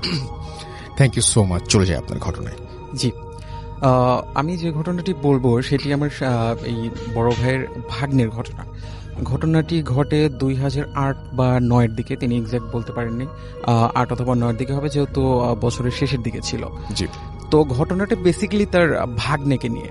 তো এখানে যেহেতু কয়েকটা পার্ট আছে ঘটনার, তো লিসেনারদের সুবিধার্থে ধরে নেই সেই ভাগ্নের নাম মামুন, কিন্তু বাস্তবিক অর্থে এই নামের সাথে চরিত্রের কোনো মিল নেই, জাস্ট লিসেনারদের বোঝার সুবিধার জন্য। তো মামুনের ক্লাস 7-এ পরীক্ষা শেষ হলে সে নানার বাড়িতে বেড়াতে আসে, মানে আমার সেই ভাইয়ের বাড়িতে বেড়াতে আসে। তার নানা বাড়িতে তার একটাই বোন ঢাকাতে থাকে। তো আসার পরে যেটা হয়, ছোট মানুষ গ্রামে শহরে থাকে, আবদ্ধ পরিবেশে গ্রামে এসে ছোটাছুটি ঘোরাঘুরি ভালোই লাগে তার। বাড়ির আশেপাশে প্রতিবেশীর অনেক ছোট ছেলে পেলে থাকে। তো হঠাৎ করে একদিন মামুন সচরাচর আমার সেই বড় ভাইয়ের সাথেই ঘুমায়। তো একদিন ঘুমিয়ে আছে, হঠাৎ করে আমার সেই বড় ভাই ঘুম থেকে জেগে দেখে যে মামুন তাদের বাসার মানে রুমের বেলকানির সামনে দাঁড়িয়ে আছে। তাদের বাসাটা দোতলা ছিল এবং একদম যেহেতু গ্রামে ধানি জমির সাথে একদম। তো দেখে মামুন বেলকানির সামনে দাঁড়িয়ে আছে। তো যে বলছে, কেন ভাগ্নে তুমি এখানে দাঁড়িয়ে আছো কেন, ঘুমাও নাই? তখন বলছে, আচ্ছা মামা, তোমাদের এখানে কি শহরের মতো নাইট গার্ড আছে? তো বলছে, না, এখানে তো কোনো নাইট গার্ড নাই, তুমি নাইট গার্ড পাও কোথা থেকে? দেখো ওইখানে তাকায় দেখো, একটা লোক দাঁড়িয়ে আছে। তো তো কই আমার ভাই বলছে কই আমি তো দেখি না, যত সব ঘুম বাদ দিয়ে তোমার বাহানা, আসো ঘুমাতে আসো। আমার ভাই হয়তো ভাবছে ছোট মানুষ, হয়তো কোনো কিছু তার গ্রামে এসে তার কৌতূহল মিটছে না। তো এর কিছুদিন পরে সেই বড় ভাই একটা জিনিস নোটিস করে যে মামুন যখন ঘুমায়, বা মানে আমার সেই ভাই যখন ঘুম থেকে ওঠে দেখে তিনি ঠিক আছেন, কিন্তু মামুন মনে হচ্ছে তার উল্টে গেছে। অর্থাৎ আমার সেই বড় ভাইয়ের মুখের কাছে মামুনের পা, এবং আমার এই বড় ভাইয়ের পায়ের কাছে মামুনের মুখ। তো বলে যে তুমি এমন করে ঘুমাও কেন? হয়তো ভাবছে যে শহরে থাকে, ঘুমের কোনো হয়তো সমস্যা থাকতেই পারে, অনেকের সমস্যাই থাকে। তো কিন্তু মামুনের প্রতি রাতে এই বেলকনির সামনে ওই লোকের দেখাটা চলতেই থাকে। ওকে এত নিষেধ করা হয়, এত কিছু করা হয়, ও শুনেই না। তো এরকম দিন যাচ্ছে। তো সবাই একটা বিষয় নোটিস করে যে যখন মাগরিবের আজান দেয় মামুনের মধ্যে কিছু চেঞ্জ আসা শুরু করে। ও খেতে চায় না রাতে, মানে কান্নাকাটি করে, মাঝে মাঝে খুব রেগে গেলে বকাবকি করে, যেটা আমার ভাই থেকে যেরকম শুনছি। তোকে অনেক বোঝানো হয়, হয়তো ভাবছে যে মা বাবা থেকে হয়তো কয়েকদিন দূরে আছে, একটু সমস্যা হচ্ছে। কিন্তু সবাই একটা বিষয় নোটিস করে, তার সমস্যা মাগরিবের আজানের পরে হয়। তো আস্তে আস্তে এরকম সমস্যা হচ্ছে। তো সবাই ভাবছে এখন কি হলো, মানে খাওয়া দাওয়া ঠিক মতো করে না, মানে শরীরে অরুচির জন্যই হয়েছে কিনা। তো একদিন বাসায় কেউ নেই, আমার মানে মামুনের নানি, আমার মানে সেই বড় ভাইয়ের মা আছে ওখানে। তো নিচতলায় যেহেতু তারা গ্রামের পরিবেশে ধান টান হয়তো নাড়াচাড়া করছে। তো এমন সময় মামুন কে একটা মানে তাদের বাড়িতে একটা হুজুর টাইপের একজন আসেন। তো উনি দেখেই মামুনের নানিকে বলেন যে আচ্ছা এই ছেলেটার কি কোনো সমস্যা মা? তো বলছে হ্যাঁ আমার নাতি এরকম করে, মাগরিবের আজান দিলেই দেখেন বাবা এরকম শুরু করে, কি করা যায়, একটু দোয়া টোয়া করে দেন। তো বলছে আসলে দেখ এখন তোর সময় খারাপ, বাচ্চা মানুষ, এর দিকে নজর লাগছে। তো বলছে নজর কেমন? বলছে ও তুই বুঝবি না, যদি সারাতে চাস একটু কষ্ট করতে হবে। বলছে কি কষ্ট? আচ্ছা। বলছে কিছু না, আপনার নাতির একটু হাতের একটু রক্ত লাগবে, কয়েক ফোঁটা। তো বলছে যে ছোট মানুষ, রক্ত লাগবে? বলছে না সমস্যা নেই, 2-1 ফোঁটা এটা কোনো বিষয় না, ও ঠিক হয়ে যাবে। যেহেতু ওর উপর একটা বদ জিনের আসর পড়ছে, ওর চিকিৎসা করতে হবে। তো যথারীতি সরল মনা বুঝে তার নানি এই কাজটা করে। তো এই ঘটনার কিছুদিন পর থেকে মামুনের মধ্যে আর বেশি মানে চেঞ্জ আসে। সে একদম কারোর সাথে কথা বলে না, খেতে চায় না, খাওয়াতে হলেও জোর করে খাওয়াতে হয়। তো ওর নানি একটা জিনিস নোটিস করে, যেহেতু তাদের বাড়িতে মেম্বার কম, দেখে যে সকালবেলা মামুনের নানা হয়তো মাছ বা মাংস কোনো কিছু নিয়ে আসছে, যেহেতু গ্রামের পরিবেশে দেখে মামুন মানে মাছ বা মাংস কোটার পরে যে উচ্ছিষ্ট অংশগুলো থাকে, মাছের আইস বা মুরগির নাড়ি ভুড়ি, ওইগুলো মামুন খাচ্ছে। আচ্ছা। তো এটা তো স্বাভাবিক না, এটা তখন সবাই দেখে এটা তো পুরোপুরি অস্বাভাবিক। এটা কিভাবে খাওয়া সম্ভব এই বাচ্চার? একদম ছোট না সে, একেবারেই সম্ভব। হ্যাঁ একেবারেই সম্ভব না। তো সবাই চিন্তায় পড়ে যায় কি হচ্ছে, এরকম মামুনকে নিয়ে কি সমস্যা, ওর বাড়িতেও বলা যাচ্ছে না, মা বাবার চিন্তা করবে যেহেতু নানার বাড়ি আছে। তো একদিন মামুনকে রাত্রে পাওয়া যায় না। আমার সেই বড় ভাই সাথে সাথে দেখে মামুন পাশে নাই, তো দৌড় দিয়ে তার মা বাবার ঘরে যায়, বলে আব্বা মামুনকে পাওয়া যাচ্ছে না, আমার ঘরে তো নাই, ওয়াশরুমে নেই, সব জায়গায় খোঁজা হয়েছে। তো প্রথমে তারা ঘরে খোঁজে, তো যখন দেখে পুরো বাড়িতেই মামুন নাই, তখন দ্রুতই আশেপাশের প্রতিবেশীদেরকে ডাকা হয়, যেভাবে আমার নাতিকে পাওয়া যাচ্ছে না, তোমরা একটু খোঁজাখুঁজি করো। তো বেশি দূরে না, বাসার পাশেই তাদের একটা ছোট্ট বাগান ছিল। তো দেখে সেই বাগানে মামুন উপর হয়ে পড়ে আছে। সবাই মানে রাত যেহেতু অত কিছু বুঝতে পারে নাই, আর অত কিছু দেখেও নাই, মামুনকে ধরাধরি করে নিয়ে আসে। তো সকালে ঘটনাস্থলে সবাই যায় এবং হুজুরকে নিয়েও যায়, যে সেখানকার স্থানীয় যে ইমাম থাকে। তো গিয়ে দেখেন ওখানে মানে স্কেচ করে, মানে মানে মাটিতে ভর দিয়ে না, মানে স্কেচ করে মাটির উপর কিছু লেখা আরবির মতো। তো আমার সেই ভাই বলে যে হুজুর কি লেখা? তো হুজুর বলেন এটা সরাসরি আরবি না, আরবির মতো হলেও এটা উর্দু ভাষা, কারণ উর্দুতে আরবির কিছু মানে অতিরিক্ত কিছু ওয়ার্ড আছে। তো বলে কি বুঝছেন আপনি? তো বলছে যে আসলে তেমন কিছু না, দেখা যাক কি হয়, কয়টা দিন যেতে যাও, ওকে দোয়া দরুদ পড়ে দেবো, ঠিক হয়তো হয়ে যাবে। তো এরপরে কয়েকদিন পরে আরো ভয়াবহ ঘটনা হয়। সকালবেলা পাশের তাদের প্রতিবেশী মামুনের নানিকে জোরে জোরে রাখছে, খালাম্মা তাড়াতাড়ি নিচে আসেন, খালাম্মা তাড়াতাড়ি নিচে আসেন। তো বলছে কি হয়েছে? তাড়াতাড়ি নিচে আসেন।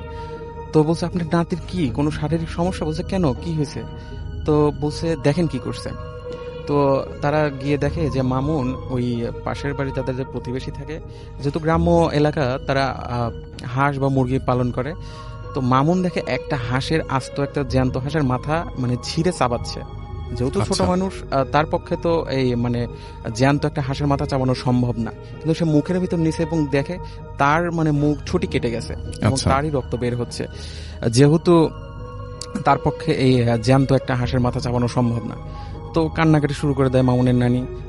মামুনের নানা আসার পরে বলে যে দ্রুত কিছু করেন, আমার নাতির মানে দিন দিন তো অবস্থা খারাপ হচ্ছে।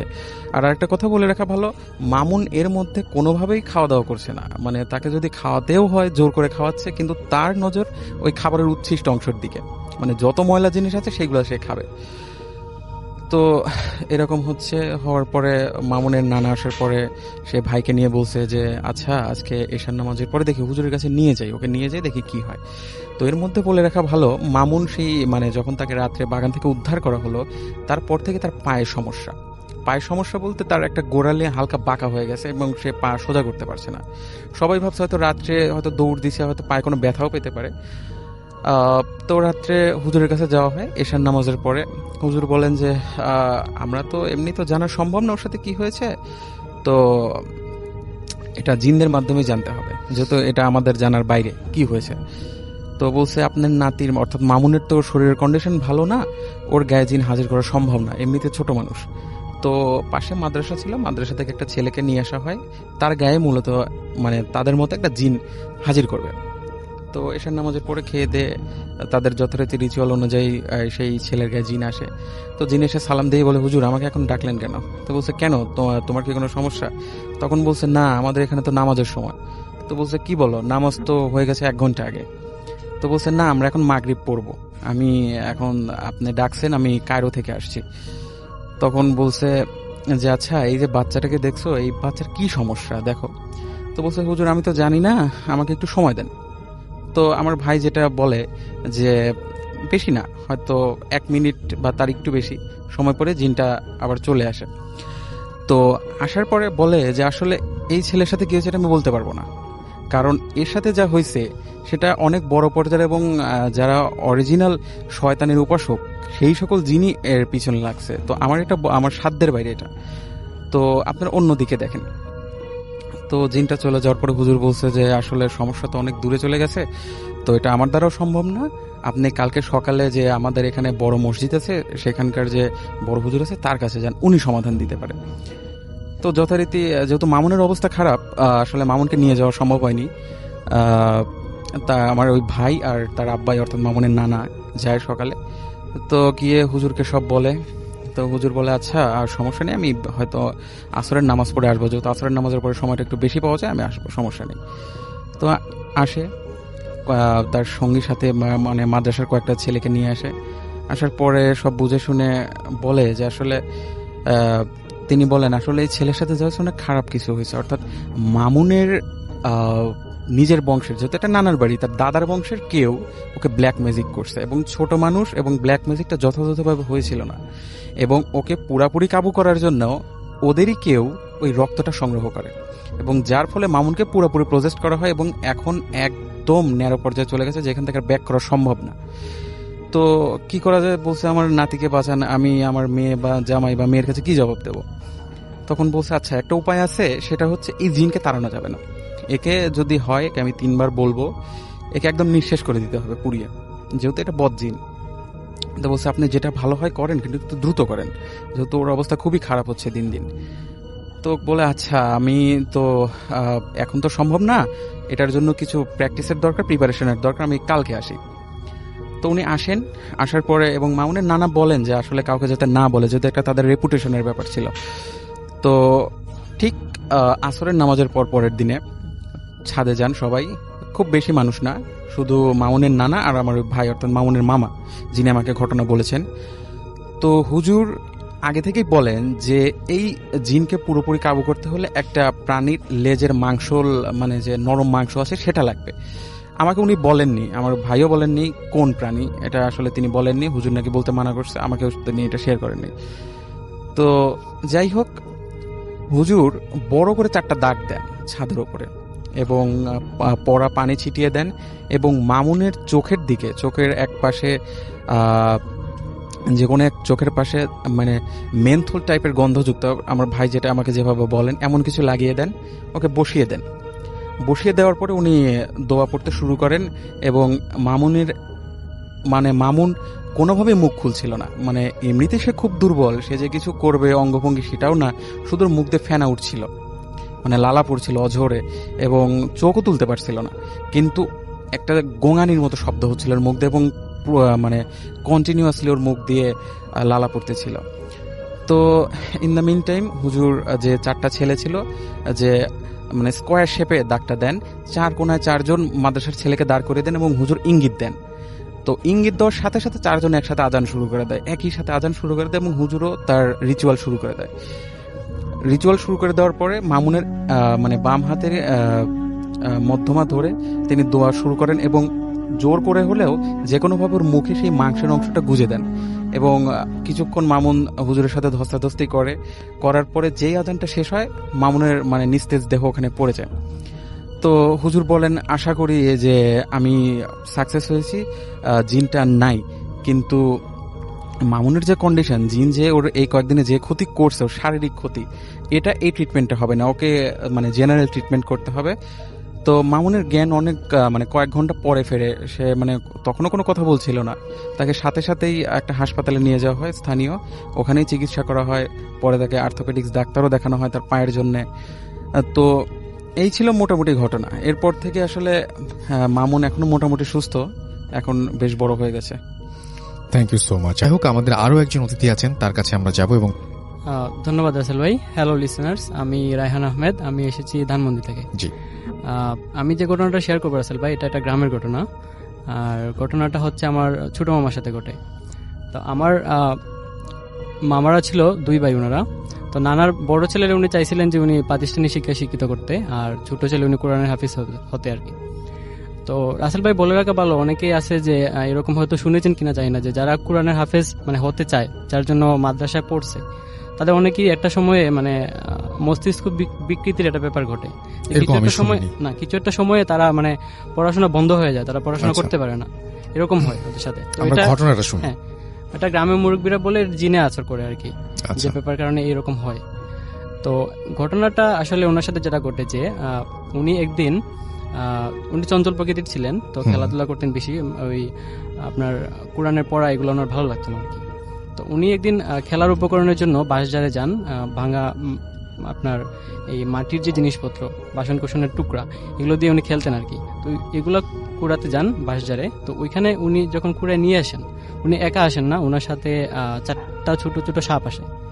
এই সাপগুলা বাড়িতে এসে ওনার যে ছোট বোন, উনি বারান্দা খেলতেছিল, ওরে সার্কেল করে সাপগুলা ফোনা তুলে আছে। এইটা দেখার পর আমার নানি তাড়াতাড়ি আসেন, এসে বাঁশ দিয়ে সাপগুলোরে মারেন। তো ছোট সাপ, সমস্যা হয় নাই, মারছেন। তো এরপরে যে জিনিসটা ঘটে ওনার সাথে, উনি একদিন দৌড়ে নদীর পাড় থেকে নামতেছেন।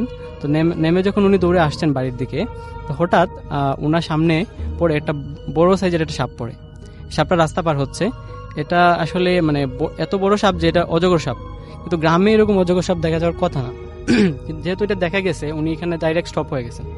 এবং উনি যদি যেতে চান, ওটাকে লাফ দিয়ে যেতে হবে। উনি জান নাই, ওটা সাপটা চলে গেছে আস্তে আস্তে। তারপর উনি বাড়িতে আসেন। বাড়িতে আসার পরে ওনারে বলেন যে এই ঘটনা। তো বাড়িতে এটা জানার পর ওনারে তারা তাবিজ দেয় কোমরে বাঁধার জন্য আর কি, সাপ থেকে নিরাপত্তার জন্য। তো ওটা আসলে মানে মুরব্বীরা যেটা বলে, যেটা আসলে সাপ ছিল না, এটা ছিল আপনার বাড়ি পৈরল। মানে বাড়ি পৈরল বলতে গ্রামের মানুষ বলে যে অনেকে আছে যে মানে বাড়ি পাহারা দেয়। এটা হয়তো জিন জাতীয় কিছু হতে পারে বা অন্য কিছু, এটা বাড়ি পাহারা দেয়, এটা বাড়ি পৈরল বলে। তো যাই হোক, এই ঘটনার পর ওনার সাথে যেটা ঘটে একদিন রাতে উনি ওনার রুমে পড়তেছিলেন। তো বাইরে থেকে ওনার নাম ধরে কেউ 3 বার ডাকে। উনি ডাকটা অবিকল শুনতে পান যে ওনার বড় ভাইয়ের গলা। তো উনি ভাবছেন বড় ভাই হয়তো আসছে ওনার দেখা করার জন্য। তো উনি দরজা খুলে দেন, কৌতূহলী হয়ে, বড় ভাই আসছে, দরজা তো খুলবেই। দরজা খুলে দেন। দরজা খুলে দেখেন যে এখানে কিছুই নাই, কেউই নাই। তো উনি আর কিছু কথা বলেন নাই, উনি জাস্ট দরজা খুলে উনি বের হয়ে যান। তো এই যে দরজাতে খুলছেন, দরজা খোলার আওয়াজ নানির কানে যায়। তো নানি যাওয়ার পর নানারে জানান যে কি হয়েছে। বাইরে এসে দেখেন যে কিছু নাই, হারিকেন নিয়ে বের হয়েছেন, অনেক আগের ঘটনা যেহেতু। তো উনি দেখেন যে উনি ঘরে নাই, মামা ঘরে নাই, তো উনি নানার বিষয়টা জানান, নানা তাড়াতাড়ি লাইট নিয়ে বের হন। তো লাইটগুলো ছিল আগের দিনের যে লাইটগুলো আর কি, বড় ব্যাটারির যে লাইটগুলো, এগুলো কম আলো দিত। তো উনি লাইট নিয়ে খুঁজতে বের হন ওনারে। তো উনি অলরেডি নদীর পাড়ে উঠে গেছেন, উঠে হাঁটা শুরু করছেন। কি একটার মানে দ্বারা তিনি ইনফ্লুয়েন্স হয়েছেন যে তিনি হাঁটা শুরু করছেন। তো নানা পিছনে পিছনে যাওয়ার পরে যখন গাঙের পাড়ে উঠার পরে দেখেন যে অনেক দূরে উনি হেঁটে যাচ্ছে। তো উনি যত দূরে পারেন, মানে দৌড়ে পারেন বা হাঁটে পারেন, ওনার পিছু শুরু করেন হাঁটা। তো ওনার হাঁটতে হাঁটতে একটা সময়ে উনি মানে মামা উনি গাছে উঠে গেছেন। উনি তো আসলে এখানে বলে রাখা ভালো, উনি গাছে উঠতে পারেন না, গাছ বাইতে পারেন না, কিন্তু এখানে গাছে উঠছেন কিভাবে? মানে গাছে উঠে গেছেন। আর এদিকে নানার চিৎকার চেঁচামেচিতে মানুষ জড়ো হয়ে যায়, গ্রামের মানুষ। আর গ্রামের মানুষ জড়ো হওয়ার পরে যে ব্যাপারটা ঘটে, যে এখান থেকে একজন মানুষ সাহস করে গাছে উঠে ওনাকে মানে ধরতে চায় ধস্তাধস্তি করে। তো উনি এখানে মানে ধরতে যেয়ে উনি এখানে মানে বিভৎসভাবে একটা আওয়াজ করেন। আওয়াজটা এটা আসলে আরবি ভাষায় একটা আওয়াজ করেন, কি মানে বলছেন এটা আমি অবিকল বলতে পারবো না। তবে ওনার মানে বয়সটা ছিল আপনার 3-4 মানুষ যদি সমবেত কণ্ঠে যদি একটা কথা বলে, যেরকম একটা মানে যেরকম একটা রাগ নিয়ে যদি 3-4 মানুষ একটা কথা বলে, এরকম ভাবে কথা বলছেন। এবং এই মানে বয়েস শুনে মানে যারা ছিল তারা পুরোপুরি অবাক হয়ে গেছে যে মানে কি। তারপর যাই হোক কষ্ট করে ওনারা নামানো হয়েছে। নামানোর পর ওনার মুখ দিয়ে মানে ফেনা বের হইতেছে, সাদা রঙের ফেনা বের হইতেছে। তাড়াতাড়ি করে ওনার মানে মসজিদে নিয়ে যাওয়া হয়। হুজুর আছে মসজিদে, তো মসজিদটা কাছেই ছিল। নেওয়ার পর মসজিদে হুজুর এখানে দোয়া দুরুদ পরে ওনাকে আপাতত সুস্থ করে তোলেন। তারপর উনি বাড়িতে যান। বাড়িতে যাওয়ার পর যেহেতু ছোট ছেলে মায়ার ছিল, তো নানা চান নাই ওনারা আর মাদ্রাসায় পড়াতে।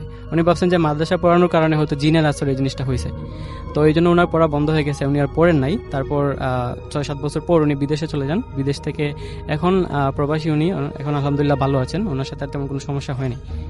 এই ছিল ঘটনা রাসেল ভাই। হ্যাঁ, থ্যাংক ইউ সো মাচ। তো আমরা চলে যাই ঘটনায়।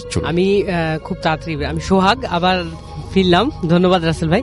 আমি 5 মিনিটের মধ্যে ঘটনাটা বলছি। এটা হচ্ছে আমাদের মেসের মিরপুর 1-এর যে জায়গায় আমি থাকি, কি বল পাইকপাড়া যে ডিটেইল কলোনি। আমার মনে হয় যে ঘটনাটা অনেক সুন্দর, তো আমরা যে মূল ঘটনার অংশটুকু সেটুকু শুনি, অনেকেই অনেক আনন্দ পাবেন। যেটা হচ্ছে যে আমাদের মেসটাতে এক বড় ভাই থাকেন। উনি, আমি বলতে ভুলে গেছিলাম যে উনি কিন্তু অবিবাহিত, উনি আমাদের আরিফ ভাই।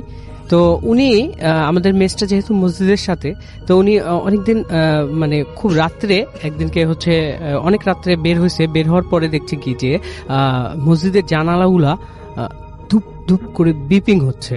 তো এটা শোনার পরে সব জানালাগুলা যখন এরকম বিপিং হওয়া শুরু হয়েছে, তখন ওনাকে কেউ একজন, মানে ইমাম সাহেব হোক আর মঞ্জিম সাহেব হোক, কোনো একজন বলেছিলেন যে এনারা রাত্রেবেলায় নামাজ পড়তে আসেন, তো রাত্রেবেলায় এদিকে আসেন না।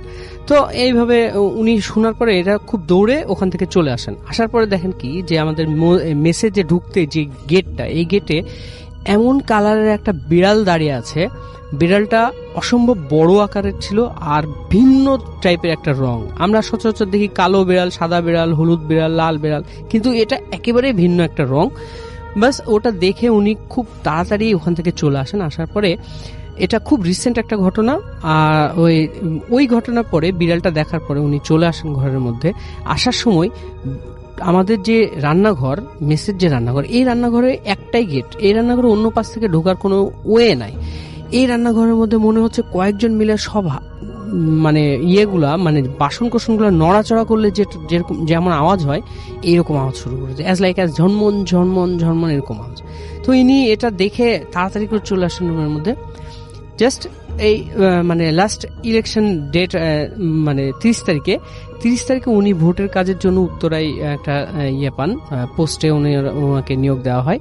তো কাজ শেষে 30 তারিখ রাত্রে উনি চলে আসেন। আসার পরে যেহেতু মেস ফাঁকা, মেসে কেউ নাই, ওনার রুমেও 4 জন থাকতো, সবাই চলে গেছে। তো আরিফ ভাই একাই শুয়ে আছে। শুয়ে থাকতে থাকতে এরকম হলো যে ওনার মেসের মধ্যে কয়েকজন একসাথে শ্বাস নিলে যেটা হয়, যে খুব জোরে জোরে শ্বাস নিচ্ছে, show show show show like এরকম, এই শ্বাসটা এই খুব জোরে জোরে শ্বাস নিচ্ছে। এখন আরিফ ভাই এটা মানে যখন নোটিস করার পরে উনি হচ্ছে ওনার কাছে সবসময় গ্যাস লাইট থাকে বালিশের নিচে, উনি গ্যাস লাইটটা করেছে। এই জিনিসটা অন করার সাথে সাথে দেখছে কি এই আওয়াজটা নাই। তখন উনি ভাবছে যে আমার মনে হয় ভুল। দেন আবার করেছে কি যে আরিফ ভাই গ্যাস লাইটটা অফ করে শুয়ে পড়েছে। এবার কি যে তার মাথা সোজাসুজি যে বিছানা আছে ওই বিছানায় দেখছি কি যে ওই আওয়াজটা শুরু হয়েছে। এবার আরিফ ভাই কি করেছে, ওই ইয়েটা নিয়ে জ্বালাইছে, জ্বালানোর পরে লাইট জ্বালাইছে, মানে গ্যাস লাইটটা প্রথমে জ্বালাইছে, জ্বালানোর পরে লাইট জ্বালাইছে, তারপরে দেখছে কি আর কোনো ইয়ে নাই। যখন লাইট অফ করে আবার শুয়েছে, এবার দেখছে প্রত্যেকটা বিছানায় বা ওই রুমের মধ্যে এরকম হাঁটা চলা শুরু হয়ে গেছে, যে 3-4 জন হাঁটলে একটা রুমের মধ্যে যেরকম ধুপ ধাপ আওয়াজ হয় এরকম হাঁটা চলা শুরু হয়ে গেছে। এখন আরিফ ভাই কি করবে, এখন আরিফ ভাই ভয়ে করেছে কি লাইটটা অন করে ঘুমিয়ে গেছে। পরের দিন রাত্রে কি হয়েছে যে পরের দিন রাত্রে আরিফ ভাই আবার ঘুমে আছে। আরিফ ভাই সচরাচর ডান কাতে ঘুমায়, উনি প্রায় আমি দেখি দরজা খোলা থাকলে দেখা যায় যে ডান কাতে ঘুমে আছে। সেই দিনকে রাত্রে কি হয়েছে যে আবার ওই রকম হাঁটা চলার আওয়াজ শোনা যাচ্ছে। আরিফ ভাই বলছে কি যে আমি শুনতে পাচ্ছি কিন্তু আমি কোনো কিছু বলছি না কাউকে, যে চুপ করে আছি, গ্যাস লাইটটা হাতে নিয়ে চুপ করে আছি। আর আরেকটা কথা বলতে মনে ছিল না, যেটা যে আমি বলছি এখন, যে আরিফ ভাইয়ের রুমের মধ্যে যে এটা হাঁটা চলা করছিল সেটা আরিফ ভাই বলছে যে আমি তো জেগে আছি, আমি বুঝতে পারছি যে কেউ একজন আমার বিছানার পাশ দিয়ে হাঁটছে। এরপরে কি হলো যে আমার বিছানার পাশে আমার পাশে বসেছে। বসলে যে জিনিসটা বোঝা যায় যে বিছানাটা একটু আওয়াজ করে, হ্যাঁ, একটা ফিলিংস মানুষের মধ্যে বোঝা যায়, এই ঘটনাটা ঘটছে। ঘটার পরে কি হয়েছে যে মানে আরিফ ভাই যখন গ্যাস লাইটটা হাতে নিয়েছে তখন দেখছে কি শুধু আরিফ ভাইয়ের বিছানা, অন্যান্য বিছানাতেও বসেছে, অনেকেই বসছে। এরপরে কি হলো যে একটা মেয়ে কণ্ঠে একেবারে আরিফ ভাই বলছে কি যে আমি জেগে আছি, আমি বুঝতে পারছি, যেহেতু আমি সবকিছু দেখছি, আমি বুঝতে পারছি জেগে আছি, আমাকে পুরাটা আমার মানে আমি যদি ডান কাতে শুই তাহলে বাম হাতটা আমার উপরে থাকবে, তো বাম হাতের এই বাহুতে ধরে আমাকে জোরে করে একটা ঝাঁকি দিয়ে বলছে এই আরিফ ওঠ। একটা মেয়ে কণ্ঠ।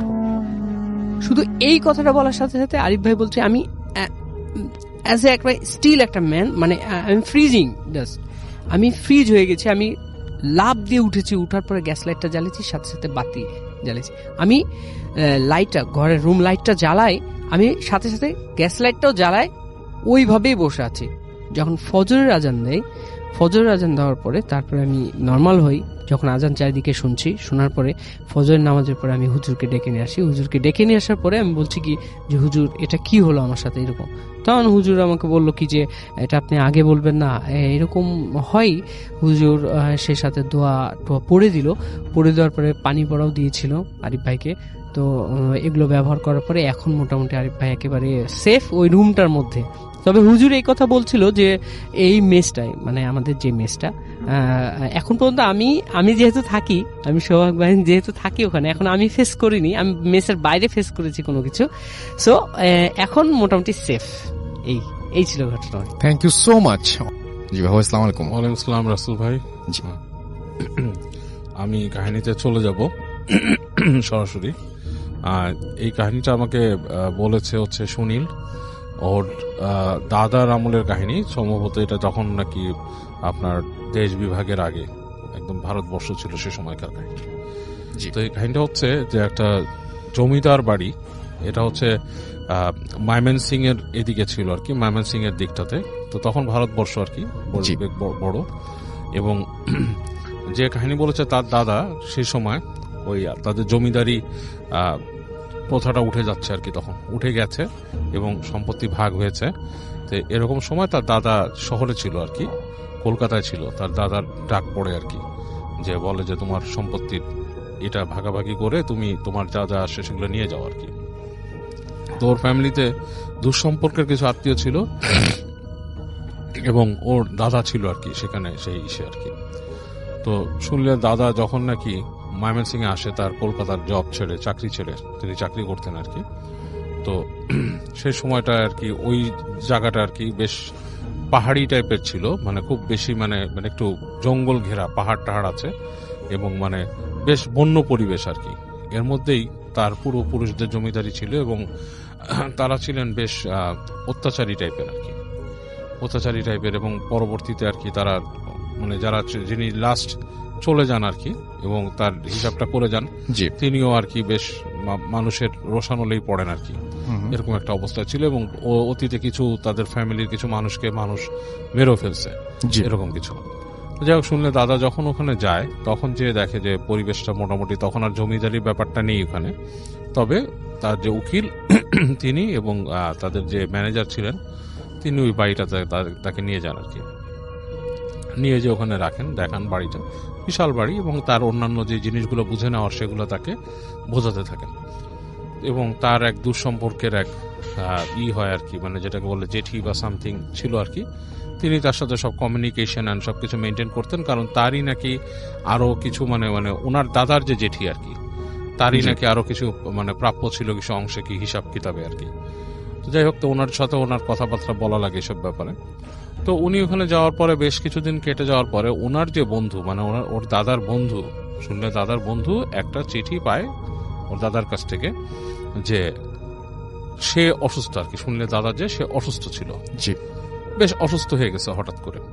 অসুস্থতার লক্ষণটা হচ্ছে সে লিখছে তাকে চিঠিতে যে সে হঠাৎ করে জ্বালা পোড়া হয় তার, এবং তখন সে জ্বালা পোড়াটা এতটুকু হয়, শারীরিক জ্বালা পোড়া, সে কিছুই করতে পারে না, সে আপনার সব তার জ্ঞান হারিয়ে যায় আর কি, সে নিজের জ্ঞান থেকে বেরিয়ে যায়। জি, সে তার দাদার বন্ধুকে অনুরোধ করে তাকে ওখানে আসতে আর কি। দাদার যে ফ্রেন্ডটা থাকে সে খুব ক্লোজ একটা ফ্রেন্ড, এবং তার সাথে অনেক কিছু শেয়ার করে, খুব ক্লোজ ফ্রেন্ড। তো সে তখন ওখান থেকে ইংল্যান্ডে যাওয়ার জন্য রেডি হচ্ছিল আর কি, বিদেশে যাবে পড়তে সেই সময়। তো সে সময় অনেকে আইন বিষয়ে পড়াশোনা করতে যেত আর কি এরকম। তো যাই হোক, তো ওই বন্ধু যখন নাকি এই চিঠি পায়, চিঠি পেয়ে তখন চিন্তা ভাবনা করে সে চলে আসে এদিকে বিভিন্নভাবে আর কি। তার আসার বর্ণনা নাই দিলাম, আসার বর্ণনা দিছিল, বাট সেটা আমি নাই দিলাম। জি, তো বিভিন্নভাবে চলে আসে। আসার পরে সে যে তার বন্ধুর সাথে দেখে, বন্ধুকে দেখতে পায় যে সে একটা রুমে শুয়ে আছে, বেশ আগের থেকে বেশ শুকায় টুকায় গেছে, চোখের নিচে কালি পড়ছে। তো বলে, কি রে তুই এখানে আসলি, তোর মানে আরো সম্পদ পাবি, এটা সেটা কিছু ভালো কিছুর জন্য আসছিস, তোর এই অবস্থা কেন, তুই এখানে বিছানায় পড়ে গেলি? তো বলে যে ফ্রেন্ড, আসলে জিনিসটা হচ্ছে অন্যরকম। আমি এখানে আসার পর থেকে যে জিনিসটা আমি দেখি, প্রথম দিকে আমি যেটা দেখতাম সেটা হচ্ছে রাত্রেবেলা আমাকে কেউ ডাকতো রুমের বাইরে, মানে রাত হয়ে গেলে যখন সবাই ঘুমায় যেত, ঘর বাড়ি অন্ধকার, তখন মনে হতো কেউ আমাকে ডাকতেছে নাম ধরে। তো নাম ধরে যখন ডাকতো, তা আমি আস্তে আস্তে প্রথম, মানে সে তার কাহিনী বলতেছে যে প্রথম যখন আমাকে নাম ধরে কেউ ডাকে, তখন আমি মনে করছি যে এই বাড়িতে আর কেউ আছে যে নাকি বয়সে বড় এবং নারী কণ্ঠ আর কি। তো আমার জেঠি বা জেঠির কোনো পরিচিত কেউ, কিন্তু ডাকটা এমন ভাবে দেবে কেন, ডাকটা একটু বিকৃত টাইপের, লাইক মানে মানুষ স্বাভাবিক গলায় ডাকলে যেরকম সেরকম না, সেরকম করে দরজায় একটা নক হতো এবং তাকে ডাক দিত। তো সে প্রথম দিনই ওখানে উঠে বলে যে কি ব্যাপার, কে, কোনো রেসপন্স পায় না। গেট খুলে বাইরে যায়, করিডোর দিয়ে নেমে যায় তাদের যে সিঁড়ি থাকে, সিঁড়ি দিয়ে হেঁটে নামে নিচে। নামার পর নিচতলাতেও দেখে কোনো শব্দ নাই, হুটহাট, মানে চারিদিক কেমন, মানে আপনার শুনশান নীরবতা, এবং মানে পুরো বাড়িটা মনে হচ্ছে খা খা করছে, কেউ নাই। তো প্রথম দিন এরকম সে দেখে উঠে আসে। এরপরে সে শব্দ শুনতে পায় তার জানলার নিচে, মনে হচ্ছে মানুষজন কথা বলছে। তো সে আপনার জানালার পর্দা সরায় নিচে উকি দেয়, উকি দিয়ে দেখে যে কিছু মানুষ মনে হচ্ছে যে আপনার ওখানে জটলা করছে। তো সে এটা দেখে, বাট কিউরিয়াসিটি মানে খুব একটা ফিল করে না। চিন্তা করে যে এখানে এখন কি করব, নিচে কে আলোচনা করতেছে, কি করতেছে, আমি তো এখানে ইউজ টু না। তো যেটার থেকে সে প্রথম অসুস্থ হয় সেটা হচ্ছে সে একদিন শুনতে পায় তার জেঠি, যে তার যে জেঠি যাকে ডাকছে বাইরে এসে, এবং 2-3 বার করে ডাকছে, এবং ডাকার পরে সে ওই ডাকে সাড়া দেয়, সাড়া দিয়ে আপনার আস্তে করে গেটের বাইরে আসে। এসে দেখে জেঠি ঠিক ওই গেটে না, বেশ দূরে দাঁড়িয়ে আছে। জি, ওনার হাতে একটা লণ্ঠনের মতো উনি দাঁড়িয়ে আছে, ওনাকে আস্তে আস্তে ডাকে হাত দিয়ে, মানে কোনো কিছু দেখাবে এরকম কিছু। তো উনি পিছে পিছে যায়, যে সিঁড়ি দিয়ে নামে, সিঁড়ি দিয়ে নামার পর ওনাকে হেঁটে ওখানকার একটা দরজা আছে, সেই দরজাটা খুলে ভিতরে ডাকে।